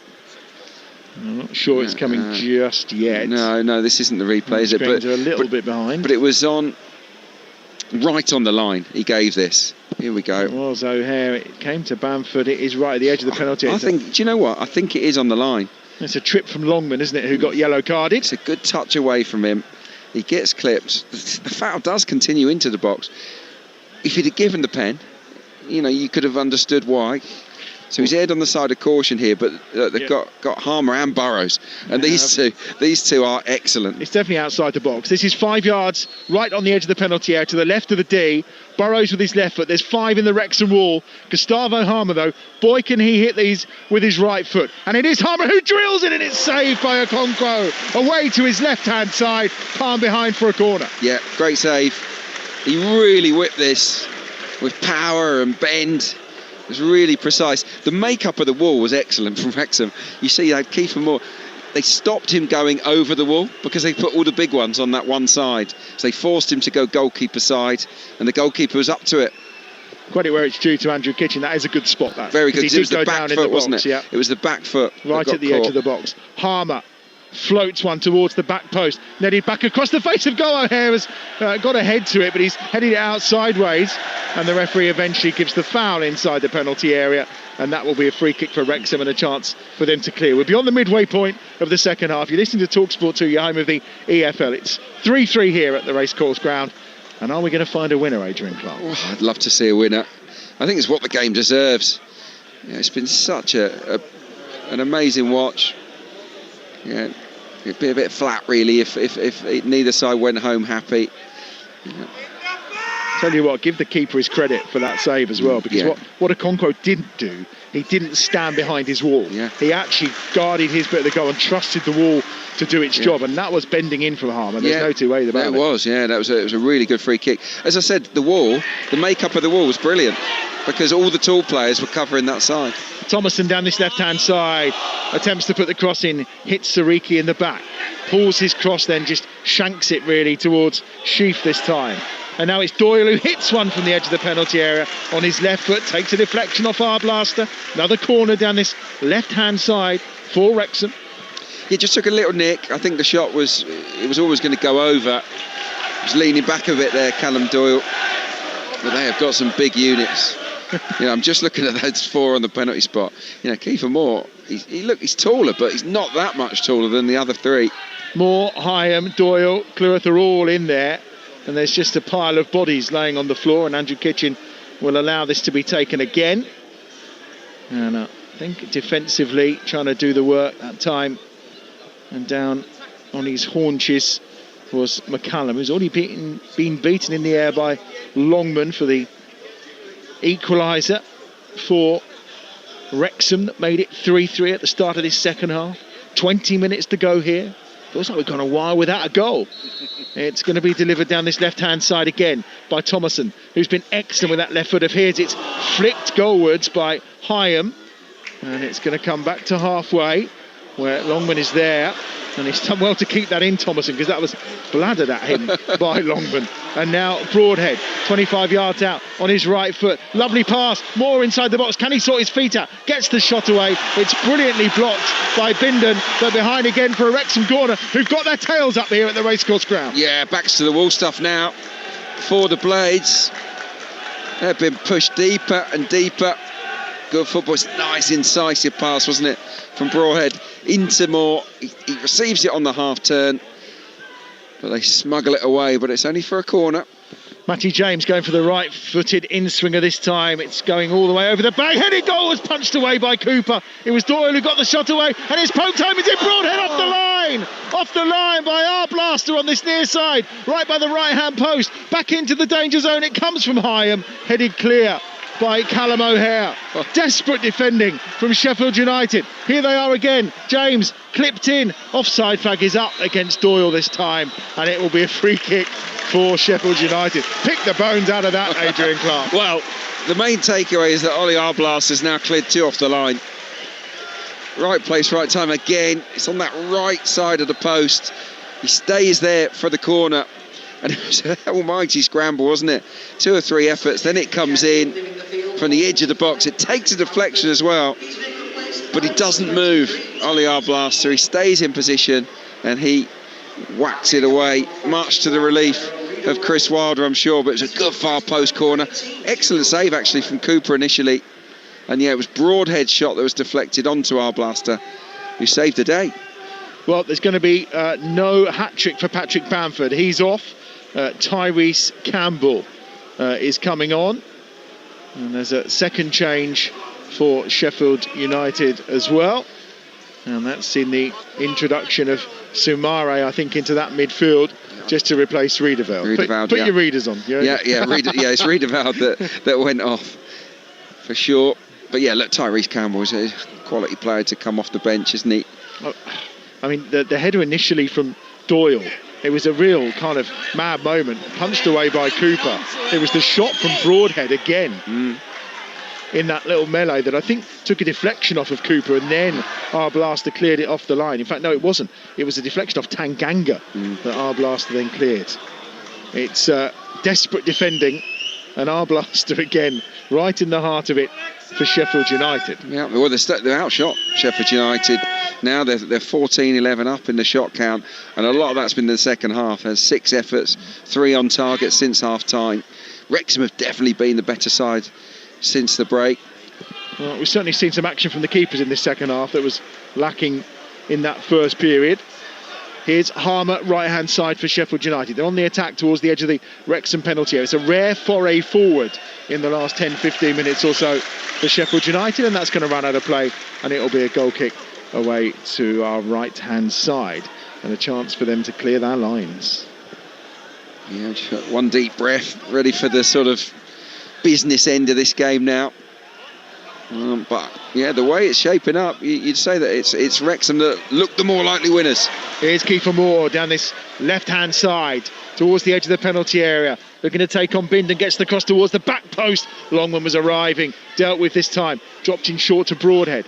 To the far side it goes. Right-footed ball clipped in by Sheaf towards Moore, headed away by Bindon again. Here is Sheaf, left-hand side. Thomason looks to just shake to deliver first time, then waits a moment, finds Broadhead. Here's Sheaf again, on his right foot, clips a ball in, looking for a little flick from Windass, and in the end it's up in the air from McCallum and is gathered easily under his crossbar by Cooper. Again, they're getting deeper and deeper and deeper, Sheffield United. There, Gus Harmer was just nowhere near close enough to Ben Sheaf. He's got all the time in the world to pick out his cross. You've got to put players like Sheaf under a bit more pressure. They're too good to leave on their own. Tyrese Campbell was trying to get involved on that far side, but it's out of play for a throw to Wrexham, left with the edge of their own penalty area on that right-hand side. They've picked up 9 points from losing positions so far this season, have Wrexham. Conversely, they've lost 18 from winning positions. Oh dear. So it doesn't really counterbalance itself, but they do have that desire to come back and win points when required. Yeah. And they're on the charge again here, through the middle, towards the edge of the penalty area. Broadhead steps it through. Kiefer Moore! For Wrexham! It's Kiefer Moore, second of the night! Extraordinary game, astonishing scenes this Boxing Day at the racecourse ground. It's a stunning finish from Kiefer Moore, who has dragged Wrexham in front for the first time in this game, and Moore takes the adulation of the Wrexham supporters, and boy does he deserve it. Stunning finish. Wrexham 4, Sheffield United 3, and they've come back from the dead. Well, it's party time here at the racecourse. Everybody on their feet. The noise levels have gone through the roof. What a goal. And Broadhead, who has been the pick for me for Wrexham, he drove at the heart of the defence and he timed the pass and the weight of the pass to perfection. And then from a pretty tight angle, Kiefer Moore shows that he doesn't just head them home, he can drive them into the top corner as well. That is fantastic football from Wrexham. It scored 1 goal in 8 prior to today. It's another double. Last time I was here, he scored a hat-trick. Who's to say he won't manage that again tonight? Astonishing from Wrexham. Just the desire, the collective desire to pull themselves back from the brink. 3-1 down in that first half. They looked down and out. The defending was terrible. But again, opportunities have come their way. Phil Parkinson's side have stuck to their principles. They've wanted to play a little bit more attacking today, and it's paid dividends if they scored their fourth goal. And that is such a good finish as well, from a tight angle, isn't it? Yeah, it's difficult. The ball's going away from goal. He just keeps his eye on it, and he sort of angles it beautifully, doesn't he? Puts a bit of elevation on it, goes over the sliding challenge, over the keeper, and it's right in the top bin, isn't it? From Kiefer Moore. And you can see what it meant to him. The celebrations were pretty wild, weren't they? All around us. Well, there's still time in this game for more goals. 12 minutes to go as Harmer launches a ball into the Wrexham penalty area. It's cleared away, left-footed ball across, headed clear once more, this time by Cleworth. Back into the danger zone by Sumare, going down in the box, looking for some kind of advantage. That time was Bindon, and it's back here again with Harmer, who clips it over the top. Oh, it's nodded down. O'Hare will pick up the loose ball, edge of the penalty area. Okonkwo should probably have come for that. Here's Harrison Burrows at the edge of the penalty area again. Gives it across that time to Sumare. Now on the right foot, slipped down this near side by Sariki. Harmer at the byline, pulls it back across, saved by Okonkwo. Had to be saved from a tight angle. The shot coming in at the edge of the 6-yard area, and Okonkwo was down to deny our blaster. Now over the top here for Kiefer Moore to chase onto. And again, out comes Cooper at the edge of his penalty area to clear. What a game of football this is. It is the EFL, the Championship at its very best. And it's on Talksport 2, your home of the EFL, the station that loves the EFL. I promise you, we love it with all of our hearts. Yeah, it's little wonder we do either when it serves up nights like this. It's just been a joy to be here. Truly is a wonderful spectacle for a Boxing Day. It was wonderful as well seeing quite a few young kids coming in today. You never know if it's their first time, and what an experience this gives on Boxing Day. It's not always like this, you know.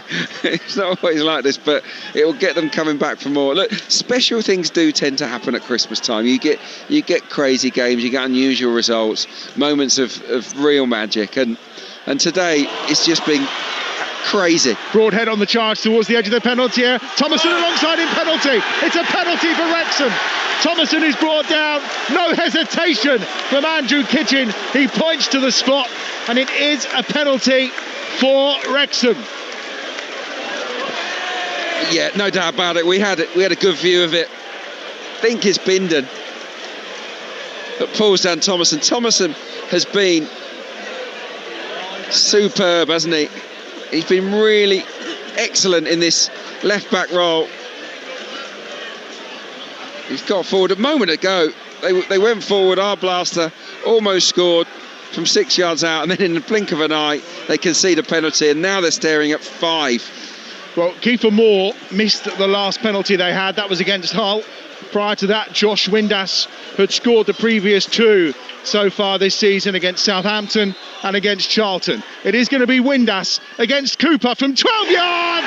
No mistake made by Josh Windass, and no mistakes made by Wrexham. It's one of the comebacks of the Championship season. 3-1 down to the might of Sheffield United, but 4 goals without reply means it's Wrexham 5, Sheffield United 3. What a game! Yeah, it's been very, very special. It's a nailed-on penalty. Great overlap from Thomason, and he toes it past the defender, who trips him up, and he never looked like missing. Windass never looked like missing. And we've still got time for more entertainment. They're going to make another double change here on that far side are Sheffield United. And Josh Windass, of course, former Sheffield Wednesday player, putting Sheffield United to the sword. Boy, did he love that. He's only played in 2 Sheffield derbies. He lost them both. But the former Sheffield Wednesday man delivering for Wrexham tonight. Yeah. That would have meant a lot to him. O'Hare's off, Danny Ings is on, Andre Brooks is on as well to replace Sam McCallum. final rolls of the dice, really, you feel, from Chris Wilder. Phil Parkinson is going to take off. Kiefer Moore here as well. He's going to depart, and you can hear the applause, and it's for the arrival and the return, it looks, of Jay Rodriguez. Or is it Sam Smith? Can't see from the distance, and we've yet to have confirmation. No, it is Sam Smith that's come on. There we go. Smith. We thought it was going to be Rodriguez. He was stripped and ready to come. He does look a little bit like Jay Rodriguez from here. I can see why you said that. We're just missing the ponytail. Yeah, but we haven't seen Rodriguez for so long. Maybe the ponytail's gone. Who knows? Or the bun. Yeah. Anyway, 5-3. Well, if Chris Wilder wasn't happy with, losing by a couple at West Bromwich Albion, imagine what he'd be feeling tonight. You got to speak to him after. I have, yeah. We'll see what kind of mood he's in. Well, it can't be very often his teams concede 5. That is for sure. They don't, and I mean that's the astonishing thing, hasn't it? They've defensively been exceptionally good in recent times. 5 clean sheets in their last 8 games. Yeah. So you kind of wasn't expecting this, as Andre Brooks tries to get a foot. At the top of the show, we said Sheffield United are top of the form table. Across the last 8 games, no one's had more points than Sheffield United. And like you say, 5 of those 8 games, they're clean sheets. So, yeah, you couldn't have predicted the League 5 tonight. But, I mean, you think about it, they could have League 6 or 7. Well, certainly. Danny Ings is on here to try and make something happen. I don't wish to, pop any balloons here for Sheffield United, but he scored 3 goals in his last 71 appearances as Danny Ings. So maybe he's not quite the answer when you need at least 2 goals to get yourself a point from a game that at the half hour, or just before the half hour, Mike, you were kind of in control of it, 3-1. Yeah, 3-1 and absolutely flying, weren't they? But I would say that their goals were, you could point towards some really dozy defending. It was just sort of losing the first contact inside the box. Wrexham, they sort of gifted at least a couple of those goals to Sheffield United. I think Wrexham have played the better football tonight, certainly going forward. Brooks has given it away. Thomason on the charge down this left-hand side. Well, we said he doesn't usually play as left wing-back, or hasn't for Wrexham. He's been a solid midfielder, but he's done brilliantly there. He's held off 2 and then just taps the ball. He's out on his feet as well. Josh Windass is no surprise. His Broadhead again on the charge towards the edge of the penalty area. He's tried the back flick to Thomason, who's finally found some energy to chase after the ball, but he's kind of being held up at that point by Andre Brooks. And I think if anyone's going off now, it probably should be Thomason. He can't stand up. Well, no, he's not. It's going to be Broadhead who's departing, and he's going to be replaced by Ollie Rathbone. He's going to get a lovely ovation here. I think it's been great to watch tonight, Nathan Broadhead. Thomason thought he was going, but now Thomason has started to walk off, thinking he was done, but he's devastated. Not. He's devastated. He can barely stand up straight. He's breathing so heavy. Is Thomason. Josh Windass finds it hilarious, and he's waving to the bench as if to say, "Come on, please." But he's out on his feet. He was devastated when he realised he had to stay on there, Thomason. But look, he's had a great game. He has had a really, really strong performance, Thomason. It's so impressed with him. I like him as a midfielder, but when you see him play like this as a wing-back, he's clearly a very good footballer. Yeah, we know McLean's going to be missing for 3 games, of course, and we also know that in terms of the wing-back issues they've had, Kakache is back, of course, but then they're also missing. I'm trying to remember who's missing. It's Kabore is away at the AFCON as well, isn't he? So they're 2 wing-backs of Kakache and Kabore, which they often use. They are a bit short, then with McLean as well, getting that 3-game suspension. There's opportunities here, and no surprise he's going to use Thomason. Yeah, but look, he's created 4 chances here tonight, 2 assists, and he's been heavily involved. He has. Here's Sheffield United on the attack, 4 minutes to go. Down this right-hand side, Brooks just giving it short, right-footed. Sariki, who was a real star in that first half for Sheffield United. Sariki. Now down this left-hand side, here they come on the attack again. It's Rathbone, right-footed, lifts a lovely ball to the right-hand side on halfway. It's an excellent takedown, and the charge is on now. Longman, he's got Smith outside him on that far side. Windass wants it. I think Rathbone was on the charge. Scored, of course, against Watford in the 2-2, did Ollie Rathbone. Yeah, late one, wasn't it? Down this left-hand side now, Doyle clips the ball over the top for Windass, too much on it. Cooper will come out and collect, and we've got 3.5 minutes on Talksport 2. Wrexham 5, Sheffield United 3. Yeah, I don't think anyone here will forget it in a hurry, this match. I've been to a lot of matches this season where you think, well, yeah, I won't remember that come May or the summer holidays, but this one has been unforgettable. Well, we did say at the start of the show we thought it might be a bit of a Christmas blockbuster, and boy, as it turned out to be.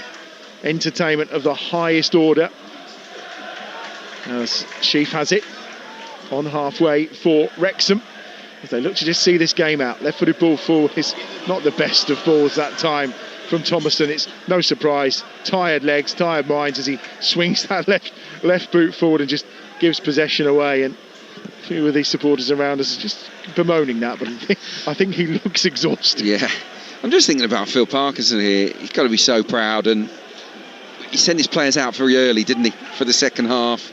They were out at least a couple of minutes before Sheffield United, and he'd have been very unhappy with the defending, but I think he would have said to the players, look, let's not abandon this attacking play. We're causing them a lot of problems here. We can score goals tonight, and well, his belief in them by picking such a sort of positive lineup has really paid off. The thing that's slightly worrying here for Wrexham is that they have only made 2 changes, so he could actually change Thomason if he wanted to. And the fact that he looks and he's almost unable to walk on this near I think it's side because he's so exhaustion. far from the dugout, isn't it? Maybe it hasn't sort of registered really with Parkinson how knackered he is. If he was on that side, he'd have been off 5 minutes ago. So he can barely walk. Sheffield United have a corner on that far side, right footed. Harmer's going to swing this in. Could they set us up for a grandstand finish here? 2 minutes to go. Right footed towards that back post. It's headed back into the danger zone. There's a foul in there as Andre Brooks and Sumare tried to just head the ball goalwards, but Andrew Kitchen arm in the air immediately. Free kick inside the penalty area for Wrexham. More live football tonight on the Talksport network over on Talksport. The only Premier League game this Boxing Day is live and exclusive to national radio. Now, there is no Mainu in the squad tonight. Of course, no Bruno Fernandes as well. Lisandro Martinez for Manchester United has the captain's armbands. Newcastle are unchanged from their draw at the weekend. That 2-2 against Chelsea. Another belter of a game at St James's Park. That's live over on Talksport from 8 o'clock tonight. If you've got the Talksport app, don't forget to swipe. Of course, you can listen on your smart speaker as well. But don't leave us till we're done here. This game has been so full of drama. There may only be a minute plus added time. But who knows what might happen. Yeah, the 5-5 still on. What a way to spend your anniversary of your Premier League debut for Arsenal today, Clark. I know. It's been a real treat. Yeah, I still can't believe it's been 30 years. I still can't believe that haircut, mate, to be fair. But you were looking very young in those days. Yeah, you still look quite young now, to be fair. Yeah, it was a bit curlier back then, wasn't it? It certainly was. Was that the fashion back then? 90s? Curtains. I'm going to say in the 90s. I'm going to say it was. As a young, impressionable footballer making his way. Yeah, still dining out on it, but it was good times. And yeah, look, 30 years on. Look, that was a 3-0. That was a fairly straightforward win against QPR. This one has been wild, hasn't it, from beginning to end?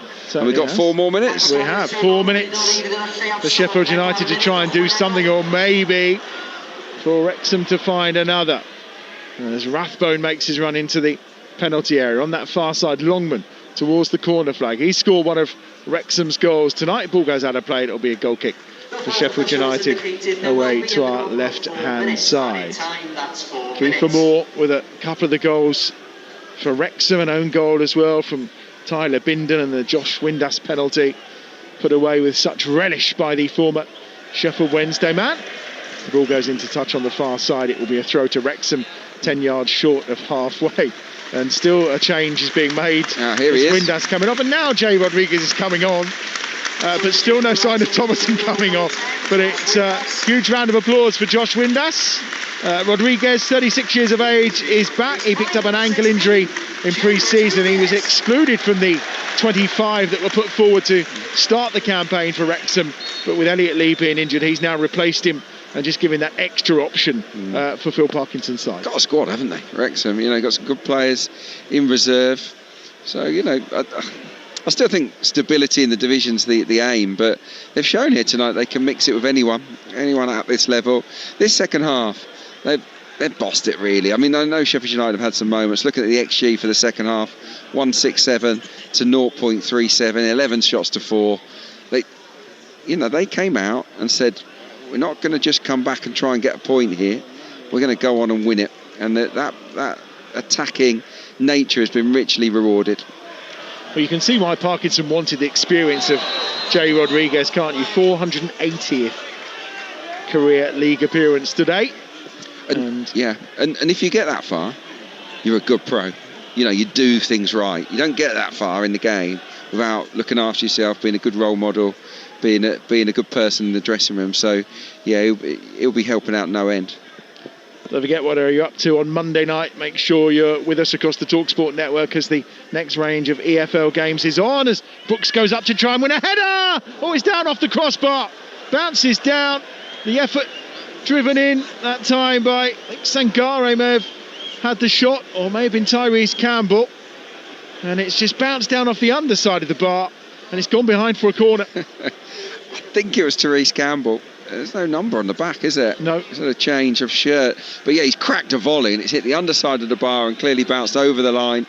They've got themselves a corner here, Sheffield United. They've not given up. They haven't. They're going to swing it in right-footed. Harmer will be the player that does. Ings is lurking at the near post as it goes towards the back post. Okonkwo doesn't come for it. I think he's learnt his lesson from the game against Swansea. No Superman impressions tonight from Okonkwo, as that's going to run into touch and out of play for a throw down this left-hand side for Wrexham, midway inside their own half. We're into the final minute. So the EFL back, of course, Monday.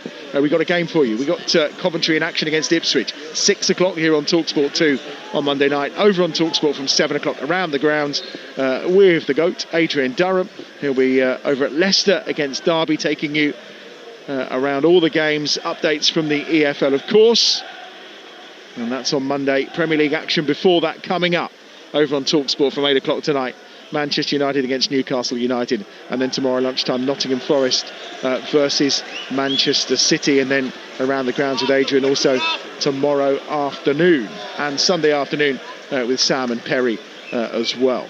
We've got you covered across this holiday time. You may not know which day of the week it is, however you can turn on Talksport and Talksport 2 and guarantee you'll find some football. Don't you worry about that. A bit of darts as well, chucked in. And darts thrown in too, of course, because that's back tomorrow. And there we go. Well, Wrexham have hit the bullseye tonight. There's no two ways about it. What a day of Boxing Day football coming to a close from the EFL here on Talksport 2. And a fitting finale as well, as Boney M starts to ring out. No, it's not Mary's boy child, given it's this time of the year. It's Daddy Call to celebrate an astonishing Wrexham comeback. They found themselves 3-1 down in the first half against Sheffield United, but 2 from Kiefer Moore, 1 from Longman, and a penalty from Josh Windass turned this game on its head. An absolute 8-goal thriller this Boxing Day that we've had the privilege to bring you. And Adrian Clark's been alongside me through it all. Wrexham walk away with a victory, which I think we'd say 27 minutes into this game looked very unlikely, Adrian. Absolutely, you'd have given them no chance really at that stage, but it was wild from beginning to end, wasn't it? It was end to end. Both teams had chances, and even though they were 3-1 down, they were causing problems. They were carving Sheffield United apart. So maybe we shouldn't have given up on them. They certainly never stopped believing, and they came out for the second half 3-2 down on a mission, and they dominated the second half. It was a terrific attitude from Wrexham and quality as well. Look, Thomason was outstanding at left wing back. Kiefer Moore unplayable at times. Broadhead and Windass in the pockets were quality as well. It was, it's a night to remember here in North Wales. A real belter on Boxing Day. I'm so glad I got to see it. Absolutely brilliant. Well, it lifts them up to 13th in the table on 31 points. It means that they are just 5 points away from the playoffs. And I mean, we talked earlier on about what they can achieve. When you show that kind of desire that they've demonstrated tonight, and also the quality of the football at times against the Sheffield United side, they're doing things under Chris Wilder. We said at the start of the show, you flagged up the form team was Sheffield United. We went into this with Wrexham, not winning games of football. They've won, what did they manage to do? Without a win in the last 5. and yet somehow, despite looking down and out, they've turned this game round and on its head. Yeah, look, they can beat anybody in the division. They beat the leaders. Coventry here, didn't they? Absolute cracker, 3-2. And today they've gone and beaten Sheffield United, another side fancied ahead of the season to get promoted. So look, here at the racecourse, they're a match for anyone. But if they're going to get into the playoffs, they need to tighten up. They need to be more compact away from home, and they need to be able to grind out results at this level on the road. If they can get that in the second half of the season, they've got a chance. They really have, because the Championship is wide open this season. And where does it leave Sheffield United? Because, I mean, it looked like the form had turned round. I think Chris Wilder knows that he's going to need a bit of help. He's got a few of the players that he feels he can work with. Picking up Patrick Bamford, obviously with 2 goals tonight on a free, was good. But they're going to have to support, if they have ambitions, and they have started to talk about potentially getting towards the playoffs. If they've got those ambitions, he's going to need a lot of support in the January window. I think so. Yeah, look, I mean, I like the squad. I think the squad is deep and it's got good players, but there's something not right there. You know, they can't seem to find any consistency. It's hard to pin it all on the defence, because they've actually kept a lot of clean sheets in recent games, but there has been a lot of chopping and changing with the back four, and maybe just needs to find that unit and kind of stick with it moving forwards. I think they missed Sidney Peck and his energy, and with and without the ball here tonight, particularly without the ball. Maybe the balance of the side needs to be tweaked for some of the away games. You know, having Harmer out wide, he's brilliant when they have the ball, but it doesn't offer that much without it, and maybe, you know, the opposition look to target that as well sometimes. Well, we said there was a start tonight for both of them of 4 games in 10 days, and maybe it'll set the tone. Maybe it has for Wrexham, we'll see. It was the tale of 2 strikers as well. A double for Moore, a double for Bamford, but it's Wrexham and Kiefer Moore who end up coming out on top. Adrian, absolute pleasure as ever. Thank you for your company tonight, for guiding us through that game. A reminder, the live sport's coming your way over on Talksport from 8 o'clock tonight. It's Manchester United against Newcastle United, exclusively live to national radio in the Premier League. We'll follow that up with more Premier League action tomorrow lunchtime from 12:30, when we got Nottingham Forest against Manchester City. And the darts is back tomorrow too. What more could you want? We'll have that for you on the darts page from Talksport on YouTube, and also, of course, on Talksport 2 and via the app. An 8-goal thriller here tonight. Wrexham come out on top this Boxing Day. They box clever and get the better of Sheffield United. Coming up next on Talksport 2, it's Ashes Inquest with John Norman and Steve Harmison.